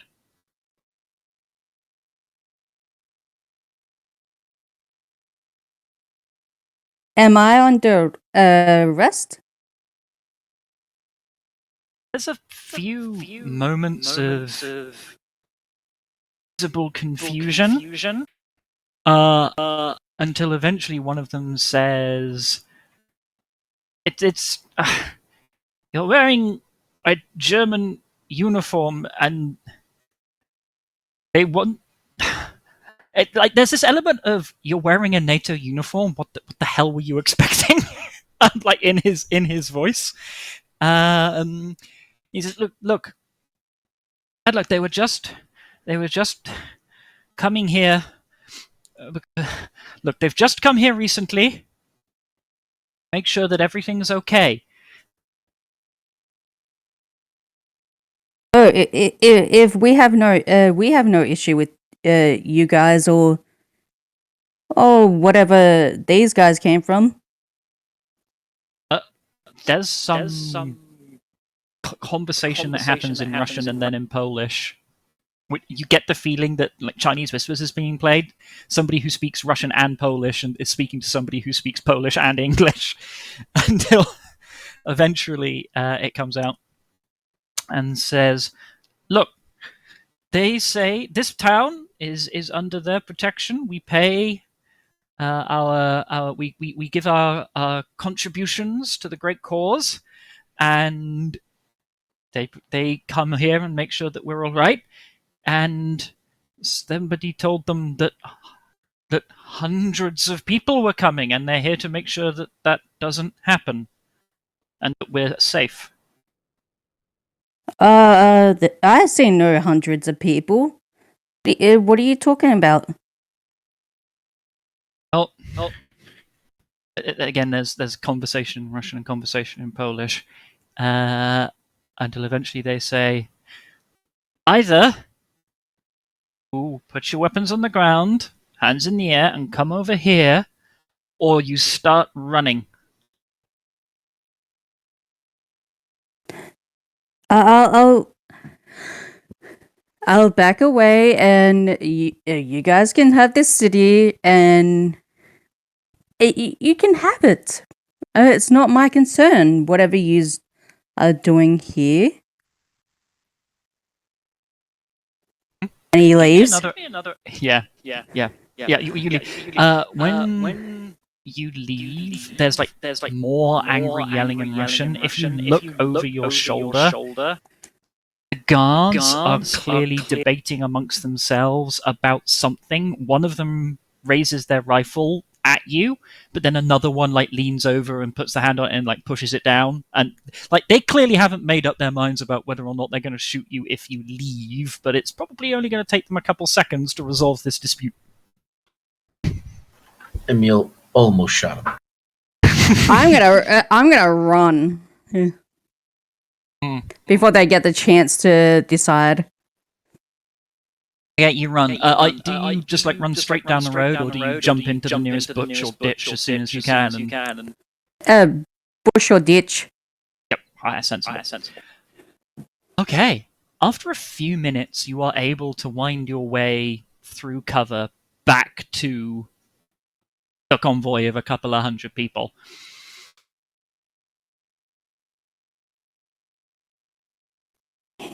Doctor, we're going to have to go around that city, along the water. We're going to have to go off-road.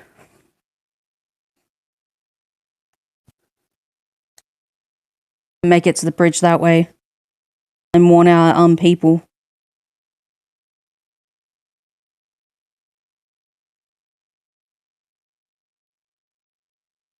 Okay. Yeah, he's thinking a different approach to the city now. That he now knows that two of the cities are under their occupation. They did mention previously that Soviet troops had come through and taken a bunch of supplies as contribution for their protection. So this might just be them sticking their head in every now and again, go into an area under their protection. Yep. So yeah, we're going around to be on the safe side.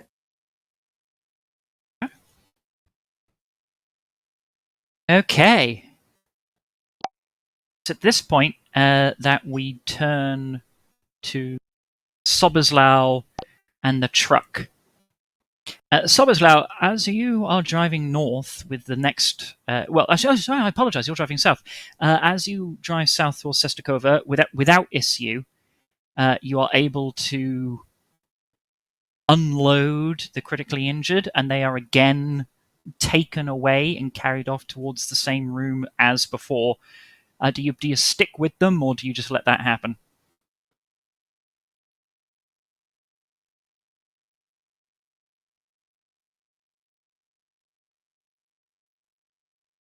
Soboslaw. I'll stick with them. Stick with them. Okay, all right, you stick with them. When you're taken into the room, of the people that were here before, one of them is missing. The rest are still here. I don't know if you question that, but yeah, one of them is gone.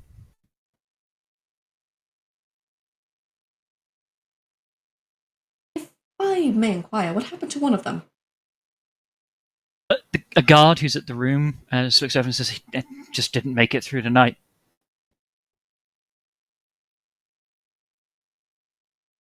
Radiation poisoning? They nod.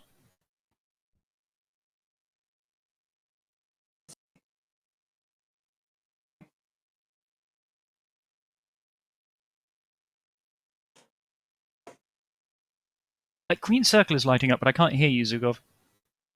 Sorry, I'm eating my sandwich key. Okay. Okay. Do you attempt to procure more water? Do you attempt to procure different supplies? Do you remain here? What's your plan now that you've unloaded the critically injured? I'm not gonna load any more, but I'm gonna probably get some maintenance on the truck again, like maybe potentially focus on the wheels this time, and then... Yeah, I mean, you can make me a tech roll. You've already addressed the major issue. You're now just sort of fine-tuning rather than repairing. Yeah, fine-tuning. Yeah. There's not really much more that you can do to this truck. It's basically back to how it was when it came out of the factory. Unless you get whole new different parts, there's not really much you can do now to this truck, and you work that out as part of your tech roll. I guess I'll probably quietly retire for tonight and just sleep in the truck, and then when I wake up, I'll actually pick up more critically injured. Okay, you are currently in Sestakova, so you'd be sleeping. I say with the major, not quite, but you'd be sleeping with the major's men. Yeah. Yeah. Okay, so you spend the remainder of the day in Sestakova recovering from you having to drive all throughout the night before, which would have increasingly severe penalties to your performance for every shift you go. So that's okay. All right, we turn to the main group. Efficaciously faceplant onto one of the bugs. Yep, just don't even change. Don't even take off your boots. Just.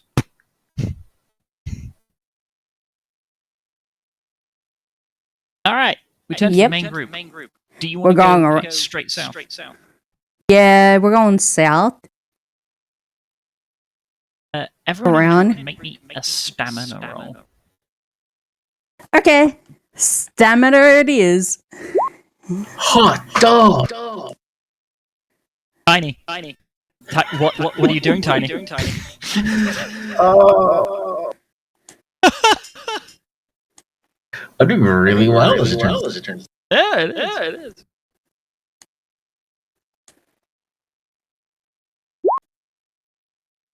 I think I'm still at -1. You are still at -1. You will be until you get a proper night's sleep. Okay. So, Rostogram, you are really falling back towards the back of the group. But it's not just you. Quite a few people are really struggling, as a result of which you don't move very far this shift. Fortunately, you're already really close to where you wanted to be. And though, yes, you have to go off-road, which also slows you down, come the end of the afternoon shift, well, as you're moving through the square, Emil, especially since you rolled so ridiculously well, make me a flat recon roll, please. Yes, sir. Okay, this is not difficult. As you are moving around the town, there's sort of like a hill between you and the town. You become aware of a Soviet machine gun section that's just on the hill watching this huge mass of people pass by. They are quite a distance away, like far enough away to shoot, not close enough for you to shoot accurately, reliably, and they're just keeping an eye on what's happening, but they are not engaging you. I immediately let the commandant know. Okay, we need to make sure that. So, how we're gonna keep an eye on them and trying to get people to hurry up before they change their minds.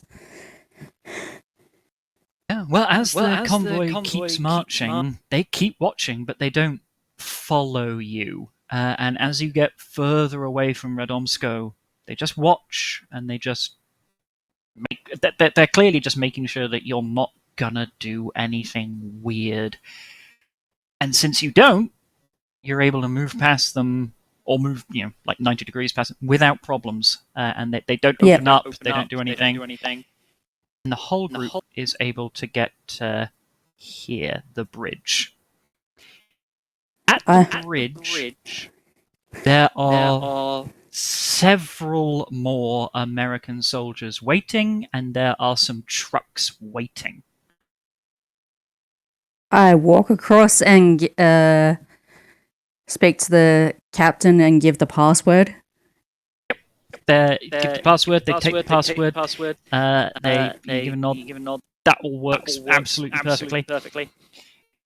Say, it's good to see you, Commodore. And they sort of give a slightly lazy salute at you as you appear, and you're talking to an NCO. It's good to see you, Commodore. I understand, and he looks over your shoulder towards the mass of people, that you are bringing quite a few survivors to us. Yeah, I have to give the major the update. But we got some extra troops as well, so that's a plus. Right. Okay. All right. You and your people and the sick American soldiers, you can all get in that truck, and they gesture to the truck, and they'll take you straight to see the major. What about the civilians? They're gonna have to walk. We don't have the trucks for that. I'll prefer to walk with the civilians. There's a hotbed. There's a hot meal and a warm bed waiting for you back in the city.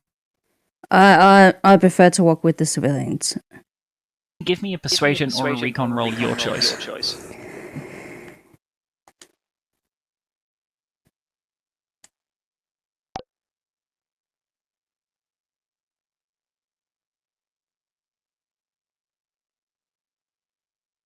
I'm gonna go persuasion roll.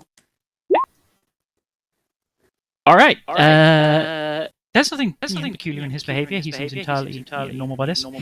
He says, "Well, if you want to remain here, this is going to take a while." He gestures for a little bit at the side, on the south bank of the river, for you and the team to wait if you want to. I choose to wait, and I send I go, Doctor, do you want to stay or with the American soldiers. I can send a meal up. It's okay. I'm choosing to stay with the people. She'll look over at the masses again. And she will say that she thinks it's best that she stays with them, but you can probably tell she's not. She's looking pretty tired, probably not looking too great. So, Okay. bear that in mind. Yeah. Any questions? You might. Carry on. He goes, you might as well get some rest as well. If you want to go, Go straight to sleep.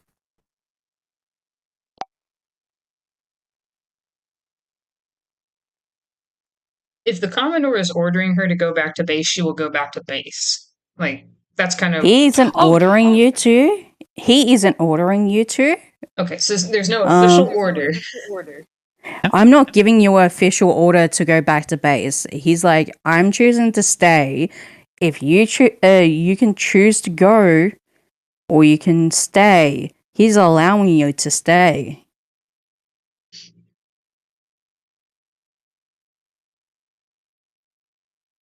She's torn by the decision. But she goes, "What would Dalton tell me to do if he were here?" since NCO to NCO, that's what I know. She's like, Dalton would probably yell at her to go. So she'll go. Okay, I'll return to base and I'll see you there. Okay. Emil, what are you doing? I'll stay with the civilians. Okay. All right. He tells the doctor something's up for some reason. They're only transporting the military personnel.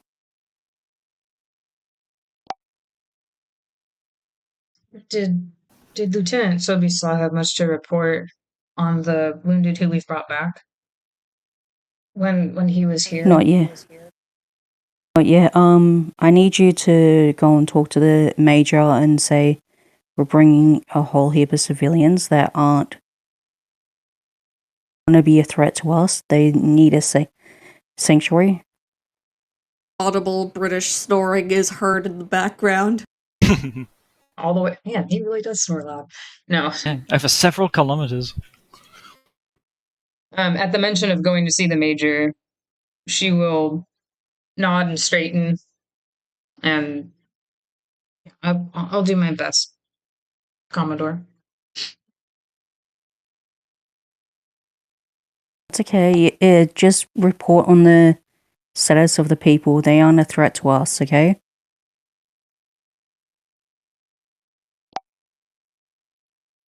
I don't think we In need that to. case. Oh, please carry on. I don't think the problem is convincing them that they're not a threat. She'll glance over at Emil, who hopefully is not within earshot, because I think the bigger thing is convincing them that they're worth keeping alive. Yeah. Vincent, yeah. I'll be willing to walk with them, so... yeah.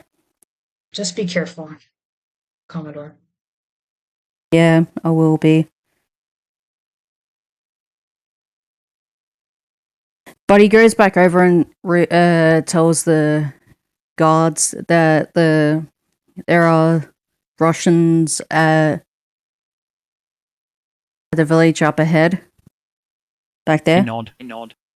And say, that's a concern in development. Thank you for bringing that to our attention, Commodore. We'll try to hurry this up. So he waits with the civilians. Chooses to wait with them while the troops go forward. Okay. So, the injured US soldiers, or sick US soldiers, rostergram, and the number of healthy US soldiers from the convoy as well, are loaded into the truck and are driven towards Sestakova. That means that the only people with the main civilian group are Emil and the Commodore, both of whom are permitted to the south bank, the side closer to Sistakova, along with the remaining US surviving soldiers from Khalees. You are the only two-player characters who then see, emerging from like one of the tents at the checkpoint, two US soldiers, both of whom have got badges that mark them out as medical personnel. They head over the bridge towards the main group of civilians who are being kept on the north side of the bridge. And they start having the soldiers there and the medical personnel there, they start organizing the civilians into two neat, orderly queues.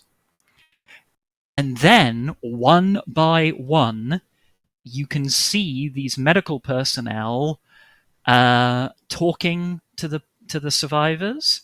They are generally talking in Polish, so you can't work out what they're saying. But they're talking to the survivors.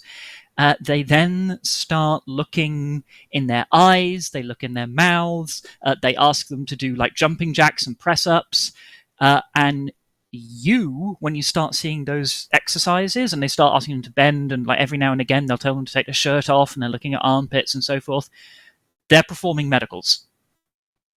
And when what they're doing with the people as they complete the medicals is they're sending them to either stand over in the left or stand over in the right.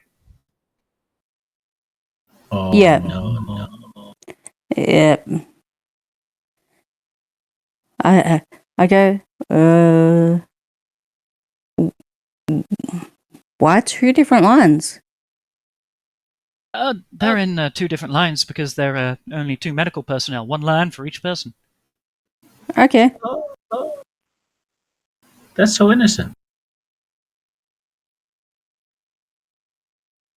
That's why they're in two different lines. You didn't ask them why they're standing in two different fields once they've been looked at by the medical personnel. Oh, why they're standing in two different fields? Look, and he kind of gives you that. Got to realize this. Look, like before he even answers the question, he gives you a, you know why. Look.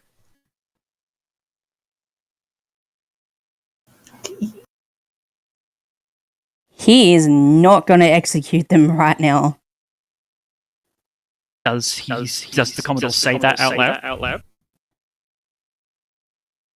He doesn't say it. He thinks it.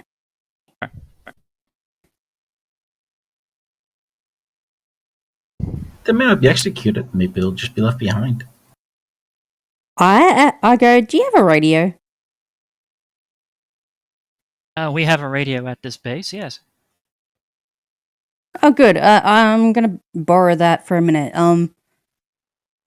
Yeah, I am definitely having a good long chat with the major on this. Okay. They say, well, he kind of says, well, the radio is in the checkpoint. We cannot bring it to you. I'm definitely going up to the checkpoint, and I look at Emil and go, keep an eye on these guys, on the progression of this. Yes, sir. In the radio, you're gonna hear snoring. Yeah. He goes up to the radio. Goes up to the radio. There's a senior NCO here who, when you go up to the radio, has a sort of stands up, turns towards you, and he very much has that, what the hell are you doing in here look. But then he sees your rank badges, and there's a moment of pause and hesitation. I need to have a conversation with the major. Yeah. I'll see if the major can be raised, Commodore. Yeah. He gets on the radio and radios back to someone, and you'll hear the following, which is that this is the Northern Bridge base, contacting Central. Do you read me? And yes, we read. Well, you won't hear the other side. So yes, I have the Commodore here, wanting to speak to the Major. Over. I understand. What shall I tell the Commodore, River? Understood. And yeah, he then turns to you and says that I'm terribly sorry, sir, but the Major is currently unavailable. However, the Lieutenant is available for a conversation. Oh, so she's not. She's really busy, that busy to not want to talk to me. You would know that you can't just ring up the CEO and expect them to be available, even if they really want to help you. He's like, great. Senator, I'll talk to the lieutenant. Find out what's going on. After a few moments, a voice comes over. Like you're handed the headset, and you hear the voice of Lieutenant Nichols that you recognised from before. And they said, "This is Lieutenant Nichols to the Commodore. Do you read me? Over." Yeah, I do read you. What's going on with the civilians we're actually bringing in? I understand. When we were notified of the size of the group and sent the water over, we undertook a study of the size of the population that we will be able to support and determined that there are simply too many people for us to be able to support them. If they all came, we'd starve. As a result of which, we are making the unfortunate but necessary choice to take as many as we can, and we are choosing to take the healthy ones. May I suggest we actually send the ones that are not healthy over to the Polish? You mean north towards Radomsko, or do you mean onwards to Warsaw? Onto the go down south, to Krakow. To Krakow, or at least east, over to Crispis. Over to Crispis. There's a pause. And so I'll just have a few conversations for a few minutes, Major. Sorry, not Major, Commodore. Please stand by. Disappears. A few minutes later, he comes back and says, yes, I have received authorization for that suggestion. They can be escorted either towards, they can be escorted southwards towards Krakow, where they will then be handed off once in the Polish area. Okay, there'll be a better alternative for them to be in the Polish area than in the Russians' hands. Okay. Yeah, he's thinking safety for them, and yeah.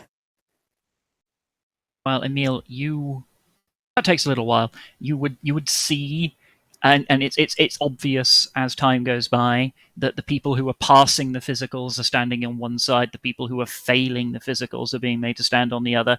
There are occasional moments where, shall we say, one person passes, one person fails, and they really, really don't want to be separated.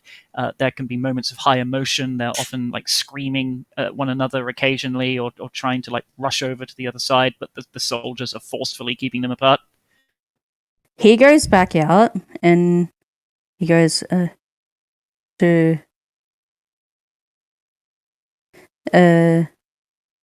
Emil, which one's not the ones that are healthy? Not passing. I pointed out.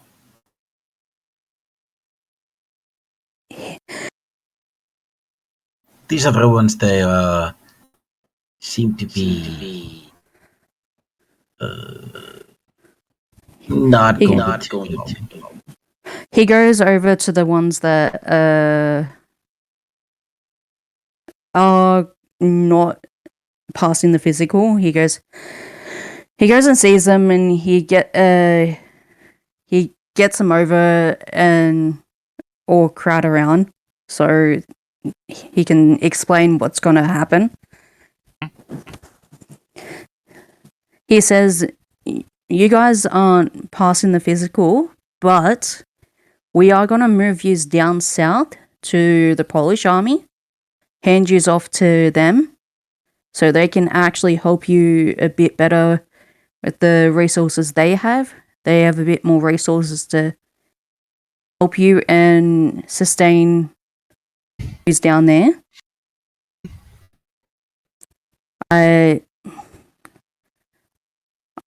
That's why I was a little absent and you didn't see me over there for a little bit, is to try and get you into a safer place, position. You'll be going down to further south. The Polish would definitely open their arms to accept you in and feed you. They're clearly nervous and not entirely satisfied. They also didn't immediately understand you, but the few who spoke English did, and then have passed that message out amongst the groups who speak Polish. And there's shall we say, agitation and nervousness and muttering and in the crowd, but they are staying put. They're not doing anything reckless. Yeah, he's trying to explain that they're going a bit more south, but they're going to be located in a... He goes, the city of... what? Krakow? Okay, when you say Krakow, give me a recon roll.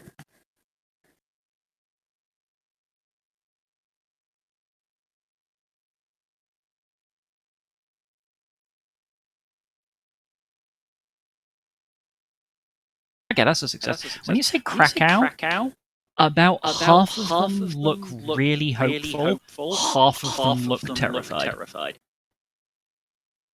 I go, their cities are lit up. I go, it's controlled by the Polish army. I wish I could. If any of you don't want to go to Krakow, I do have an alternative place where I can take you. And it's called Crespis. It's not too far from here. If you guys want to go there instead of Krakow. Lots of animated conversation going on in Polish between the people who aren't passing the physical. The people who looked excited to go to Krakow are, through their gestures, you can tell, clearly trying to persuade the people who didn't. This looks like it'll go on for a while, and they're discussing this amongst themselves. Yeah, he's going to leave it to them to discuss which ones want to go to which place. He's giving them 2 alternatives to go to, so if they don't want to go to Krakow, there's Crespis, which isn't too far. Yeah. Go ahead. Dr. Rostogram, we'll pivot over to you.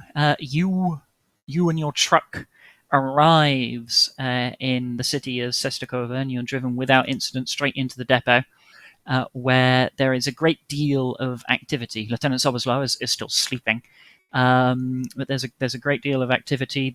People are clearly trying to get things ready, but also the Russians who are still here are loading quite a lot of things into the backs of trucks.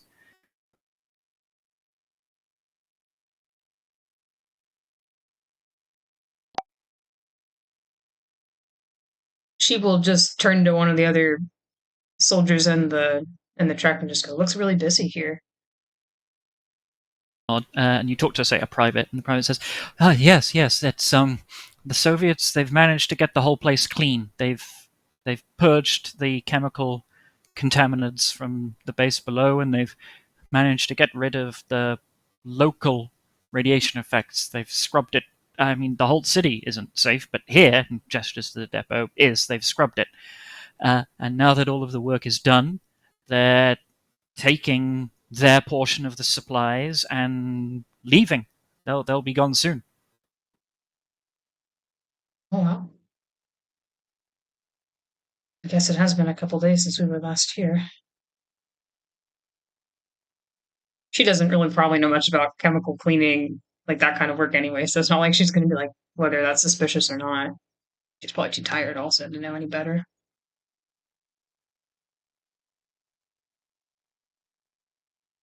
Go speak to the major, or another officer, or do you go straight to sleep? She would. She should go straight to sleep, but being the doctor, she would like to stop by the medical ward, um, just to see Okay. who. It's almost personal for her. Like she needs to know who's still here from who we started with. Okay. When you go to what you know to be the medical ward, you see only US servicemen. There are no Polish people here.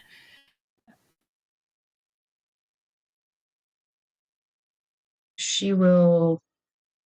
If there's any medical technician who does not look busy or like they're in the middle of something, she would just ask. So I understand there were some Polish refugees brought in.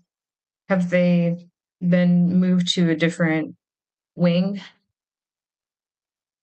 The young woman that you're speaking to looks up and says, "Oh, doctor! Oh, you snuck up on me." Yes, they've always been in a different room. We've kept them segregated, but no, they're just in level 2, room F. If you just go up the stairs, and there's the third door on the left. Okay, she'll make her way up that just to see. That you find what Lieutenant Soboslav found, which is of the 2 loads of people, all of them bar 1 are here.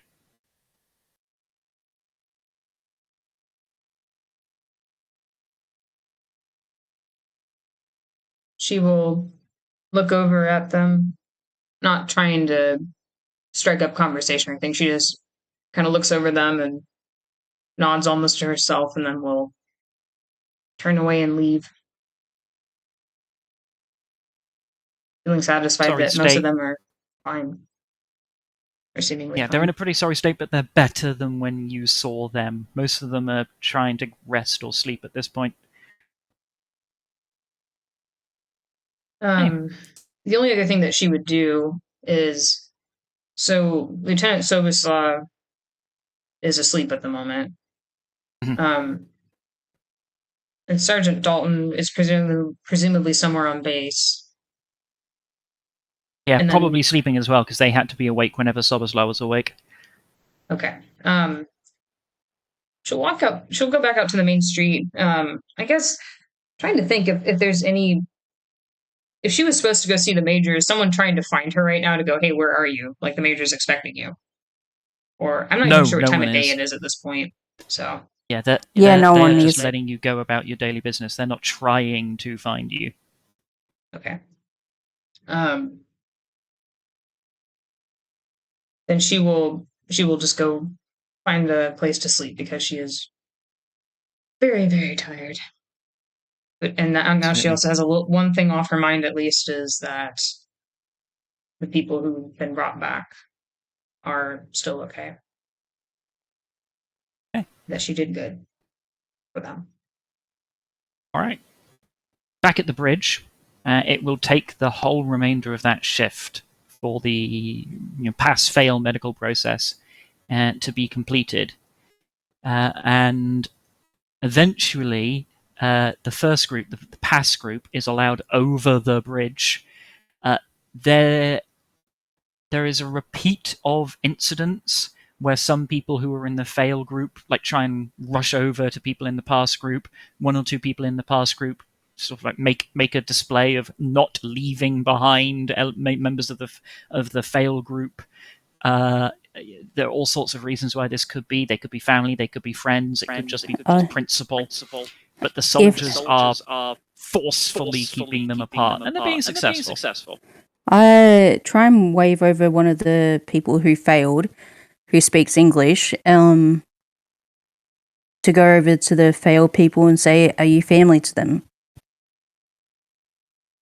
There'll be a conversation, and then one of the ones who's looking like distraught, just like nods. Okay, let's see if we can actually take you to Crest Peace, which is closer to us, and you'll be in a day's travel. It's where we can see each other. How's that?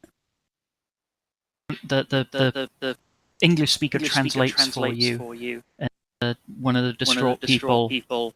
And then all the distraught people are sort of like gathering around this one person, but this particular young woman can't bring herself to speak, but she just nods through teary eyes. Crest Peace will be a really nice safe haven. I know the priest over there. I don't know if he's still alive, but I know the village will definitely welcome you with open arms. It's more of a safe haven. This is then translated, and the woman mutters something, and you get a look from the translator in a kind of like, I did not catch that kind of a way, until she eventually gives an even weaker nod, and she's mainly just staring down at the ground, but is doing what she can to try and nod along with what you're saying. Okay, he asked the people who are distraught and do you want to stay at Crest Pierce or go down to Krakow? If you stay at Crest Pierce, you get to see them. You guys get to they can come over and see you on a weekly basis. Is it where we are, where Crest Pierce is? We aren't too far apart. There'll be again a few minutes of people translating to one another, but eventually, not all, but the vast majority of the distraught group need to go to Crest Peace, whilst most of the non-distraught group want to go to Krakow. Yep. He talks to the lieutenant, the one in charge of the thing. He says the distraught people are willing to go to Crest Peace, and the majority of the ones that aren't distraught, they're willing to go to Krakow. Down to the Polish. I'll take the ones who are distraught to Crest Peace. Because I've had there's a few minutes of silence again when that suggestion is given, which is clearly the lieutenant running things up a chain until eventually it comes back with them saying that has also been authorized. Where the Polish civilians go is not of concern to us. So yes, you have a green light to take them to Crest Peace. At your convenience. You realize it is now getting into like the evening and the beginning of night. He goes up to him, we need to stay the night and we can start heading out. How's that? They kind of all nod along. And the fail group are kept, at least for now, on the north bank. The pass group are kept on the south bank. And you were allowed to be on the south bank, but you were able to cross between the north and the south bank, as and when. And both Emil and the Commodore, you can both give me recons flat. Hell yeah.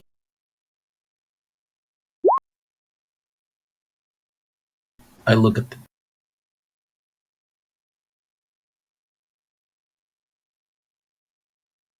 So, right.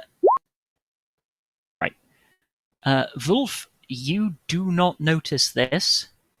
Only Emil notices this. Which is they're giving out food and water for the evening meal. The pass group are getting enough food and water. The fail group is being given like starvation levels. It's not enough. But yeah, the Commodore isn't able to notice that. They can't work it out, but you can, Emil. I think the Commodore is tortured enough over all of this. Emil does not share this knowledge. Highly understandable. So, night Even worse, comes. Emil like Emil's like, yeah, that's the right thing to do. Okay. So, say that last bit again, Tiny. It's just Emil is just like to himself, like, yeah, that's the right thing to do. Yep. Yeah. He's a very good person. He's a a nice very man. good person. From a completely soulless, pragmatic point of view, it is the sensible thing. Because they have Yeah. decided they don't care about these people, so why would we give them food and water? Right. Yeah. The But DM okay. gets it. So, night comes.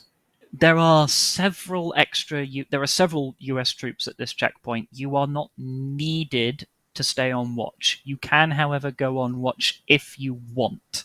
Would either Emil Yes. or the Commodore wish to be on watch? Oh. Okay, in that case, you can make me a recon roll. Okay, I'm just going to do something.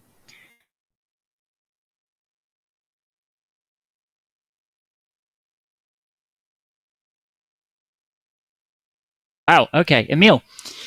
As the night passes, and you're like on the south bank looking out over to the north bank, memories return to you about when you previously were here and you saw that person looking at you who didn't move. You're a real bastard. And your Yeah? eyes.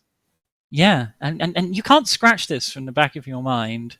And so your eyes, every now and again throughout that evening, drift back to that. But there he is again! No, wait, was it? Was that him? Was it? I think that was him. I think Okay. you see it. Yeah. And yeah, you think at least that you see a figure again looking at you in roughly the same place. Okay. Can I? I ready my weapon. Okay. Okay, you ready your weapon? I'm just going to do another little thing here in the background. Do you have it like near to your chest, or are you stopped to your shoulder, actually aiming it at the figure? I am getting ready to aim it. Yeah. Okay. The figure does not react and does not move. There's no way this is a real person. There's no way this is a real thing. Is anybody near me?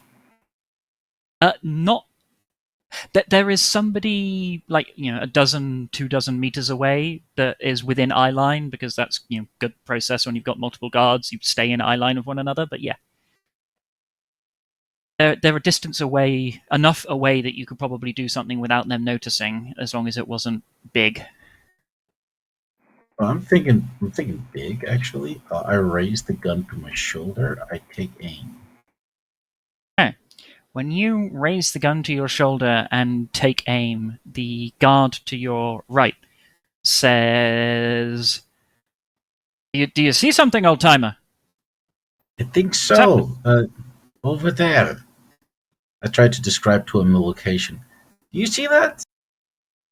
When he speaks to you, do you look at him? No. You keep your eyes where it's supposed to be. Okay, make me a flat recon. Damn it! No, please. Fate point. Can I use a fate point?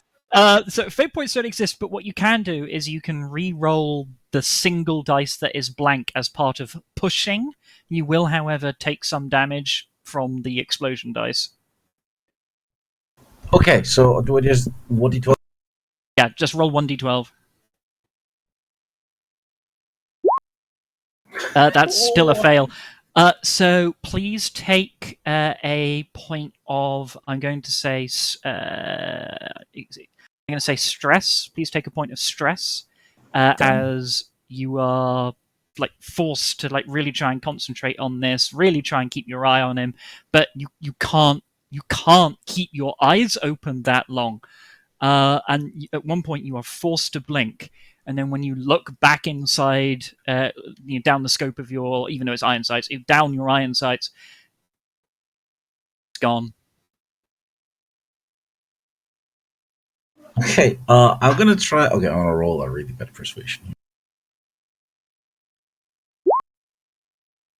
Yeah, must have been nothing, I guess.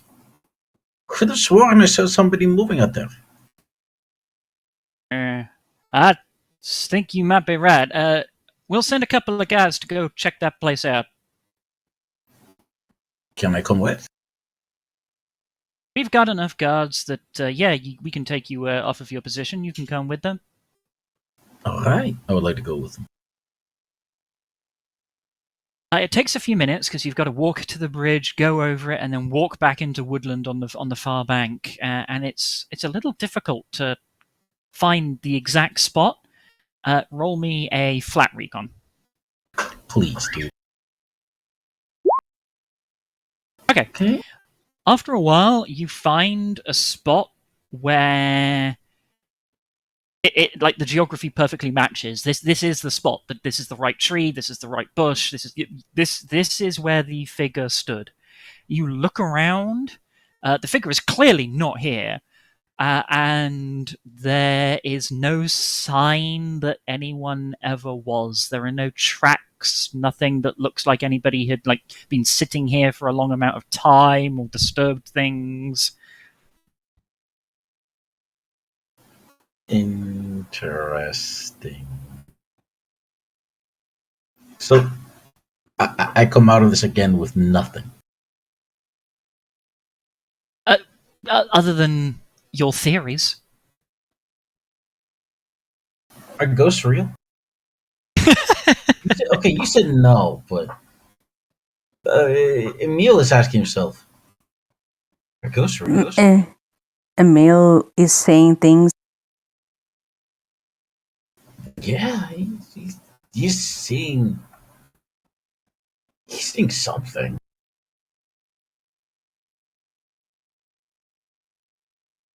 Well, what does Emil do for the remainder of the night? I think he wallows a little bit in paranoia, Mhm. and a little bit of fear. But otherwise, he will return to his post. He's going to keep being a good soldier. Okay. All right. Make me just another flat recon roll.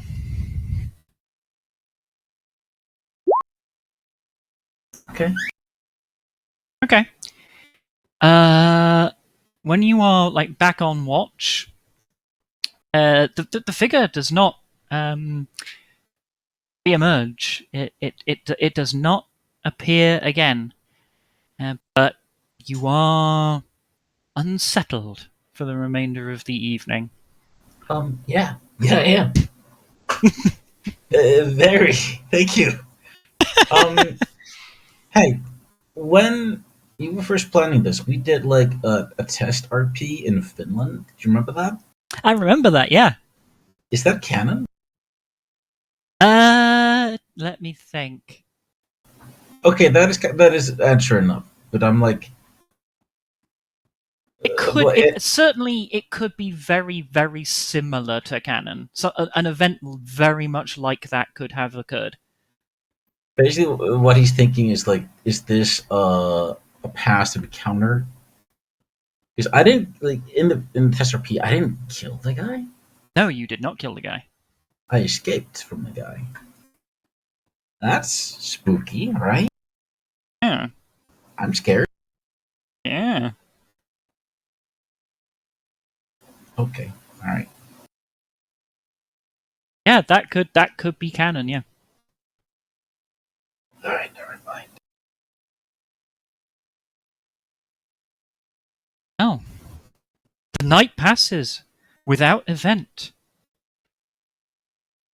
And in the morning, when everybody rises, you are again invited to go on trucks, but it is clearly being allowed for the people who are with the foot convoy to stay with the foot convoy. They're kept in two separate groups, about 50 meters apart, but they will all start marching towards Sestakova. Okay. He's gonna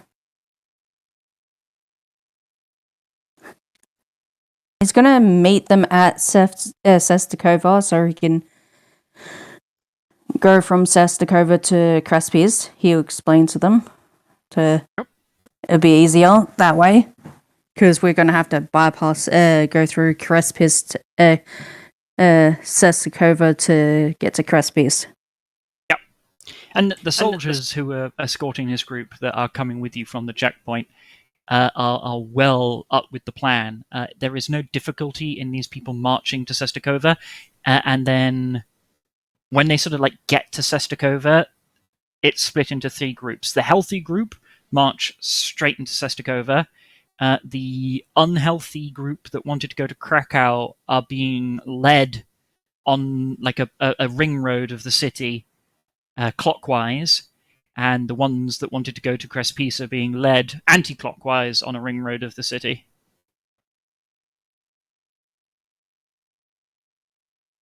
Yep. So they're being led to Crespis. They are, yeah. Okay. He's got. Does he have to go with them or not? He doesn't have to. He's able to. He doesn't have to. He goes to one of the soldiers who is going with them. Whoever is in charge. He goes, I know the priest over there. Just say Commodore Wolf sends them over. Send them over for shoulder. He nods at that, and he says, I understand that, Commodore, that your name was already used in negotiations with the people in Crespis. Yeah. To let them in, so... Yeah, he nods. Yep. Just use my name to let them stay with them. They'll agree. They'll be open with it. So he goes into Sestakova. Okay. To go and speak to the major in private. Because he has that one other issue that needs to be attended to. That is true. Yeah, before anyone else finds out, decides to go after it. Okay. I'm just gonna eeny, meeny, miny, mo, pick a finger. Tiny, please roll me a D100.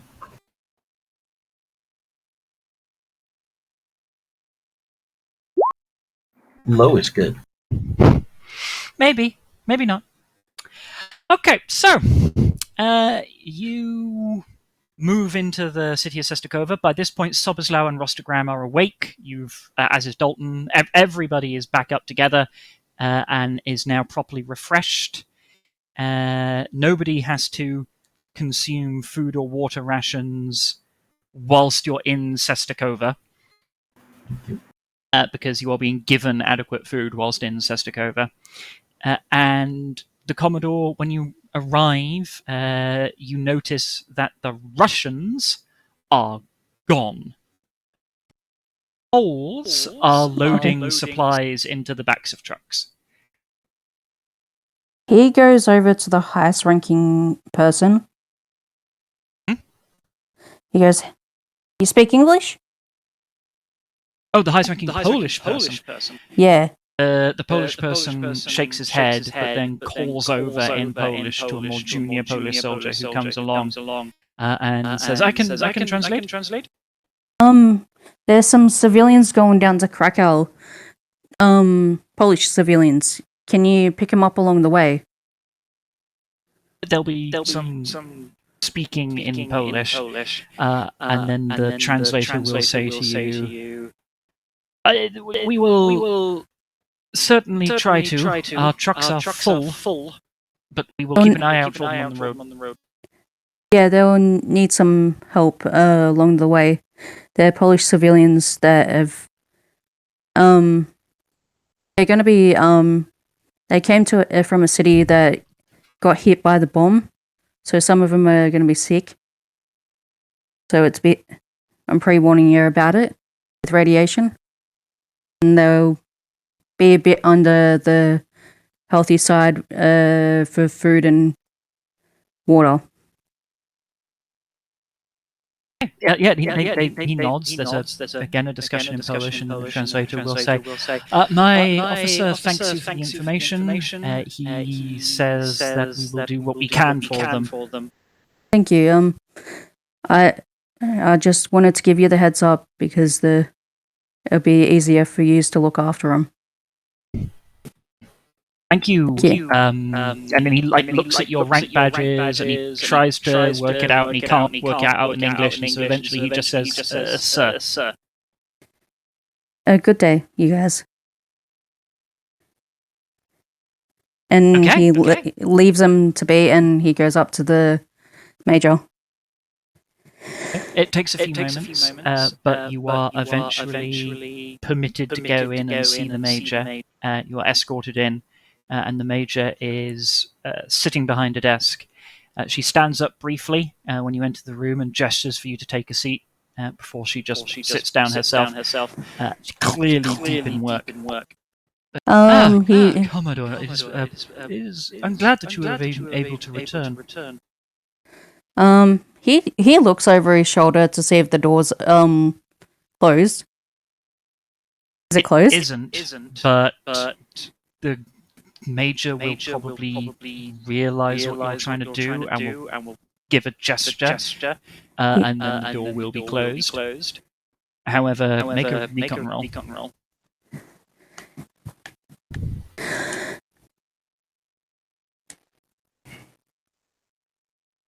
He really doesn't want to anyone overhearing what he's gonna Yep, the door is just closed, and you are now in a room privately.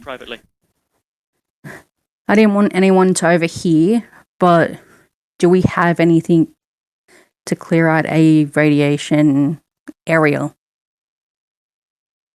Oh, we do not, Commodore. The Russians do.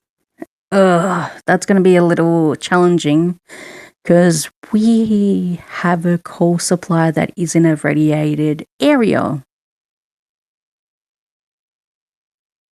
As I see. How badly irradiated? Pretty bad. It's from the civilians that we brought in. I see. From that civilian, there's massive casualties from the tank division. Close to 90% of the troops dead. I see. Well, we will need supplies to enter the city safely and stay alive there long enough to load the coal, and then we'll need something to clean the coal. Yep. The chemical warfare suits necessary are not something we possess, but I believe they can be found elsewhere. The chemical cleaning equipment is going to be extremely hard to come across. And I am hesitant to send you in the direction where I believe the suits may be. You may wish to find your own leads rather than use the one that I have. Yeah. That's why I don't want too many people knowing that we found a coal supply, and we may have a problem at what's the name again? That character? Sorry, the name of what? The city that's north of the river. From our track. He goes School. The Russians have took it upon themselves to occupy that city. And she looks concerned by that. Do you want me to circle that in red, by the way, on the map? Yeah, and he goes, we can give a helpful tip to the Polish that that there are civilians that are in need in that city. She nods, and says, I will make sure that messages are passed on. Do you want the lead that I have as to the location of chemical warfare suits, or would you rather investigate entirely yourselves? What's the lead? I am told that they can be bought in Krakow.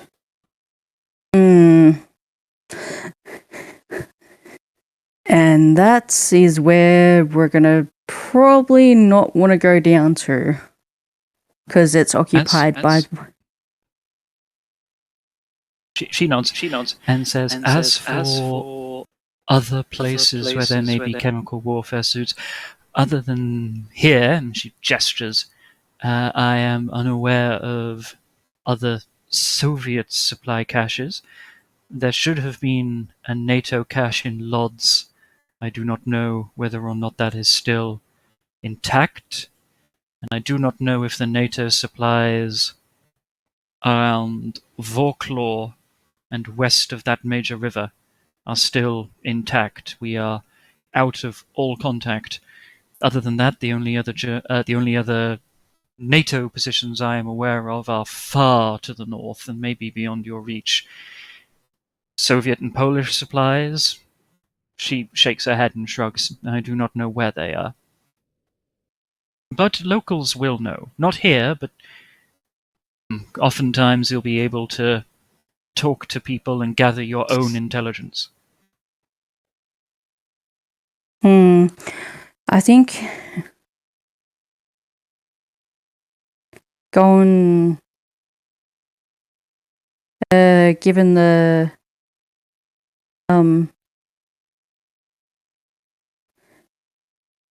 information to the Polish about the two cities in between us and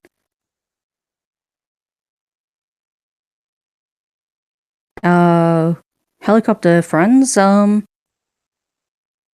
can let the Polish handle them two cities if you want to. At that moment, there's a knock on the door, and she gives you a look as in, can I take this? It might be urgent. Yeah, he nods. An NCO opens up the door, walks inside, gives a salute, which the Major returns, and then says, Major, we have just received radio contact from our troops at the bridge north of the city. Soviet forces are advancing on them from the north. Gunfire has yet to be exchanged, but it looks as though Soviet troops have moved up in enough numbers to give battle. What are your orders? Major will say, the bridge is to be held. The Soviets are not permitted to cross, but our position on the northern bank may be given up if thought necessary to avoid casualties or unnecessary losses. The NCO will salute, sup, and leave, and close the door again behind him. It appears as though the Russians have become aware of our position and are seeking a strong defensive position on the river to stop us crossing. This is a perfect time for the Polish. Why they're distracted on us. Perhaps. I will pass this information on to our Polish colleagues to see if they wish to do anything with it. To get the two cities that are Polish under their control. That means they can gain access to the rail network, a proper line supply of control. She nods and says, routinely in my conversations with the representatives from Krakow, the rail network is their primary consideration. And plus, it would be good because give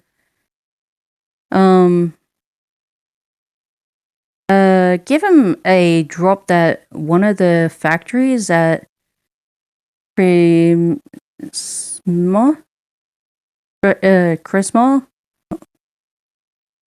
is working. That might pique their interest. That most certainly would. I will make sure that that information is passed along. It would also mean that they're careful in what they attack. They would not wish to risk destroying a functional factory. Yeah. And put in it could be a producing some weaponry that could bring down helicopters, tanks, and yeah. She definitely nods and definitely notes that she will pass that information on. Now, I think out of character, it would be useful if the group chit-chatted about what you want to do next as a party. He goes in the down. names of, like, securing the coal supply. Yeah, he goes, I'll figure out another way, but I think getting them two cities under either in Polish control, which means we have a standing relation with them and we don't have any issue. Because while the Russians occupy it, we aren't going to be in a good position.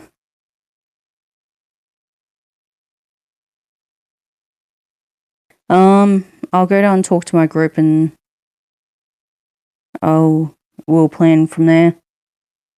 You're all there, you're all conscious, you're all able to contribute. Yep.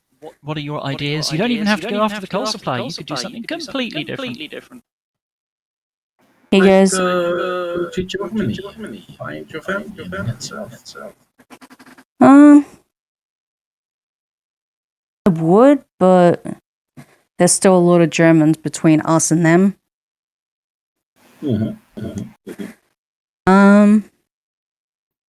I said Lords, right? He goes, is the where are we standing? Say, where are you standing? Where are we currently? You're in Sestakova. Yeah, Sestakova, but whereabouts in Sestakova? You're in the depot, which is near the center of the city. He goes, isn't Lodz a military NATO place?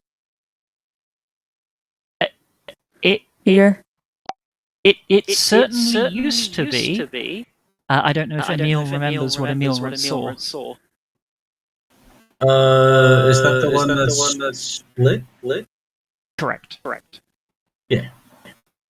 Emil will remind them of this. There seems to be some sort of ceasefire or truce between NATO and Russians there, and the city is split between them. Okay, that's weird. It is very weird. He goes, where else did we find out where the NATO that isn't with Russians are? The Major did mention that there should be a NATO supply at Vorklaw. but she's been out of contact for so long, she doesn't know what the situation in Vorklor is at the moment. Where's Volkol? What was that noise? Anyway, there. Where? I'm pinging. So it's to the northwest, but chiefly west of your current position.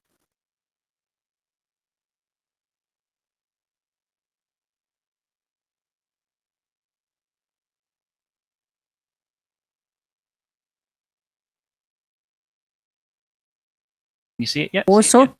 Is it Warsaw or? No, Vorklor. I know. I'll draw an arrow. So the arrow will begin in Sestakova and it will go to Vorklor. Yeah. Found it? Oh, that way. Okay. That'll be a place where we could start hitting. Warclaw. That's a distance away. Is there another one, like, any other places? Let me check my map.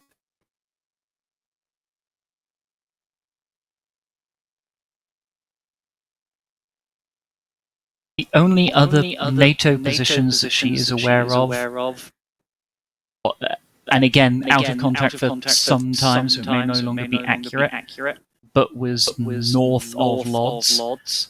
So I'll draw an arrow from Sestakova to the rough region. So the area I'm kind of wiggling the end of that arrow at. I think I roughly know where it is. He goes, either west or north. Which one's, what's the one in north of us? Lodz. We know what unit was supposed to be there. Let me go and check the map again. Oh, you'll be happy about this. This is the Germans. Okay, why don't we go to the north one? Because of the Soviets. Not the Lodz one, but north of Lodz. They're the Germans. North of Lodz? That's... Yeah.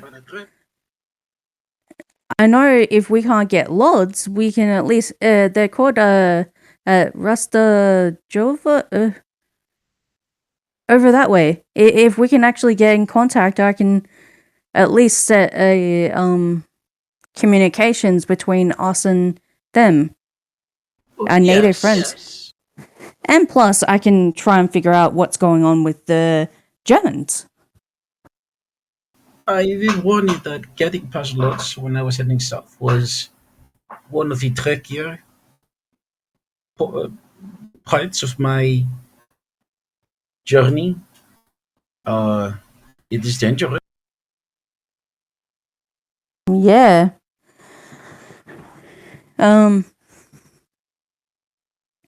He goes, any objections to see what the Germans are up to?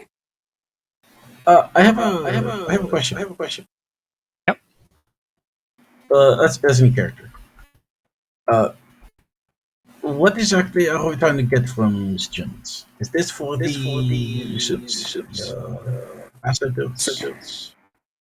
See, if we can find out what's going on with them, because they've been out of contact without us. And how I've been told is that Germany's in a horrible place as it is, because, yeah, a lot of people cannibalistic at best. That's why I want to try and figure out what's going on with the Germans before going into Germany itself. He nods Yes. at this. He's very happy. Okay. Yeah, you can blame the Russians for that. You can blame the Russians for that. Oh, I will. Give me and this is just for the Commodore, because A, German, and B, senior ranking, and C, has like intelligence abilities. Give me either a recon or a command roll, your choice. Okay. You don't know the full disposition of all the German forces. You get the feeling there are more Germans around than just the ones in the north. But of the ones in the north, you think that the German forces that might be present there are made up of the 1st Panzer Division, the 11th Panzer Grenadier Division, and the 23rd Fallschirmjäger Brigade. Are they That's- anything useful? Well, the Panzer divisions are tanks. Panzer Grenadier divisions are armored mechanized infantry, and the Fallschirmjäger are paratroopers. Though clearly the planes to jump out of are in somewhat short supply. He goes to the north. I think the Commodore would, the Major would definitely agree with me. We should definitely go to the north because what I remember, the 2 units that are up there are made up of like a tanker unit and a repair unit. Plus, if we can get the choppers off the ground, we got parachute men to actually parachute into hostile territories as well. Are paratroopers, are they elites in Germany? Are like special forces? Hey, I think I might need to go. Yeah, we'll be wrapping up soon. We're heading to time. Yeah. See you guys later. Yeah. In answer to GG. your question, bye bye. In answer to your question, Tiny, recruitment of German special forces, much like recruitment of special forces anywhere, is kind of like weird. They can be pulled from pretty much anywhere, but they are disproportionately pulled for some places. And British special forces are disproportionately pulled from their paratroopers, and it's kind of the same in the German forces, sort of. But crucially though, a Fallschirmjäger unit, not a special forces one, but just a normal paratrooper unit, is generally considered to be more prestigious than a regular infantry unit, probably unjustifiably, but this is because they have to cope behind enemy lines with low supply, isolated, etc., for long periods of time. Right. So they know what they're doing. It's also probably not a coincidence that people who are used to being isolated in low supply are doing well. Yeah, I recommend we get them because they're the type of unit that we need on our side at the present time because they can deal with on the low supply and behind enemy lines type of deal. Yep. Let's go and visit them. They're totally worth it. At this point, Okay, that is the far side of the map. But before we wrap up, does anybody want anything to chip in anything else on the plans? Rostregam has been presumably just studying the map the whole time. And so she's looking at the red circles, looking at the blue circles. Just kind of tracing paths to get up north. And Here's an out of question. And then I think Rostogram still had something, but yeah, here's an out of question. The Major knows from talking to the Poles where some, though not all, of the railway lines are. Do you want me to draw on the map where the railway lines that she is aware of are? Yeah? Okay, I'll do that. It'll take me a few minutes. But I'll definitely mention to her that what I know of the Germans in the north, which may prove useful for us at our current location. Okay.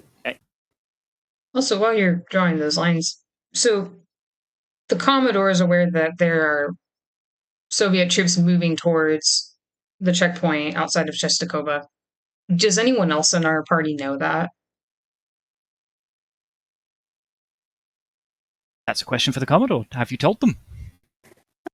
We can't use our bridge to the north because we got Russians barreling down on us at the bridge. Okay. Oh, if the hey, it proves very useful if the if the poles take them to cities, they have a straight line down. If you think about it.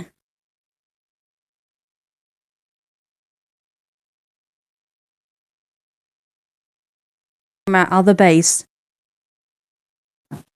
Yeah, he says we may have to, we've asked the major to go and send get the poles to launch an attack while they're too busy and too focused on our position right now. It means we can sandwich them in. The poles can literally take 2 cities back. And have a straight line of train line.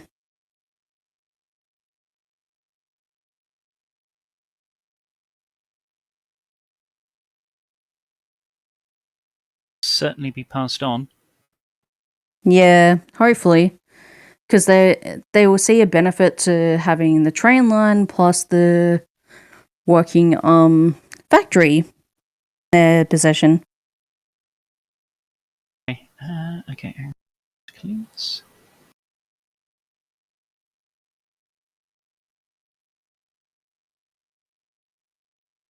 And I'm just drawing 1 or 2 other train lines. She stresses that her knowledge of the train lines is imperfect, and there may be more train lines. Or there may be fewer train lines. Oh, there is a training depot at over at Kiev, but I don't know specifically where the train line goes through.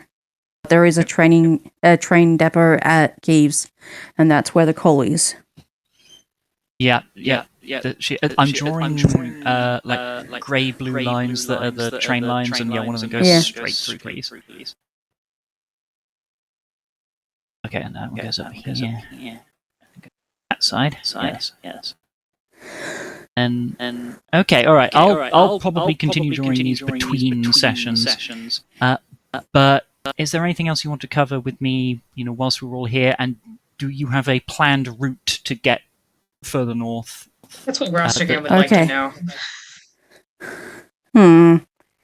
Can we, with the train line that's near the Caliph, can we actually use that to get over the water? Like, because train lines usually have a bridge to go over. Can we actually do that? So you don't know if like the train bridge has been blown up or anything like that, but if the train line was as it is before the war, then there would be a bridge there. Okay, that'll be something I want to investigate. If it's not, then we can have a plan B in place. I agree. Because following the train tracks, I think it's easier to get over there. yeah, because if the because I know in Australia they have like bridges for train tracks, to get over the water and all that to save us the hassle going around the long way. And they're usually made of like steel and there's wood laid down in the middle. Heavy, yeah, they're pretty heavy and sturdy to stay in place. Did you say Australia? Yeah. Are you not Australian? in character though, are you? Yes. Okay. Oh, cool! I have an Australian stepsister. She's visiting Iceland from Australia right now. Yeah. Basically, when I think of like railway bridges, I think of the Australian versions where you can easily cross without with a vehicle that isn't going to just easily break. But the one problem we might have is just the wood itself. It may be corroded. I mean, That chance can is be hard, but if it has been left alone, it should be totally fine. yeah, I believe it may be left alone. But to be on the safe side, we can just go and have a look, and if it's just the planks of wood that need to be fixed, we can easily do that. So what I've drawn is the extent of what the Major knows about in terms of train lines.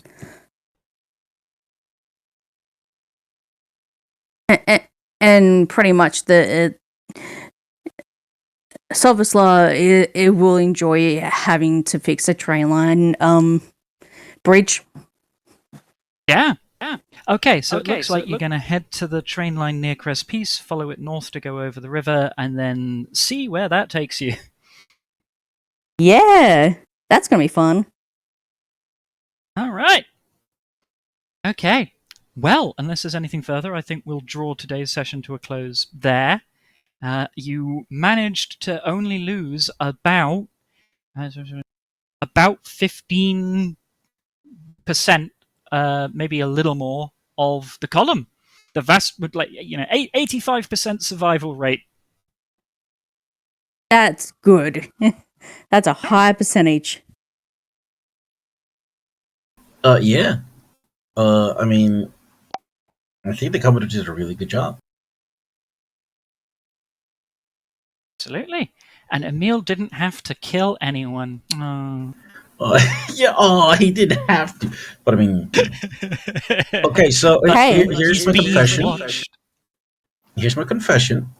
The reason why I wanted to go back and track the people was in hopes of finding a straggler. Oh my god. Yeah. Out of character, obviously. But sadly, they moved up too fast, and They didn't like the way you looked at them. maybe next time we have a bunch of civilians and we get stragglers and somebody gets left behind, I can help them. Plenty more people, eh? I'm such a good guy.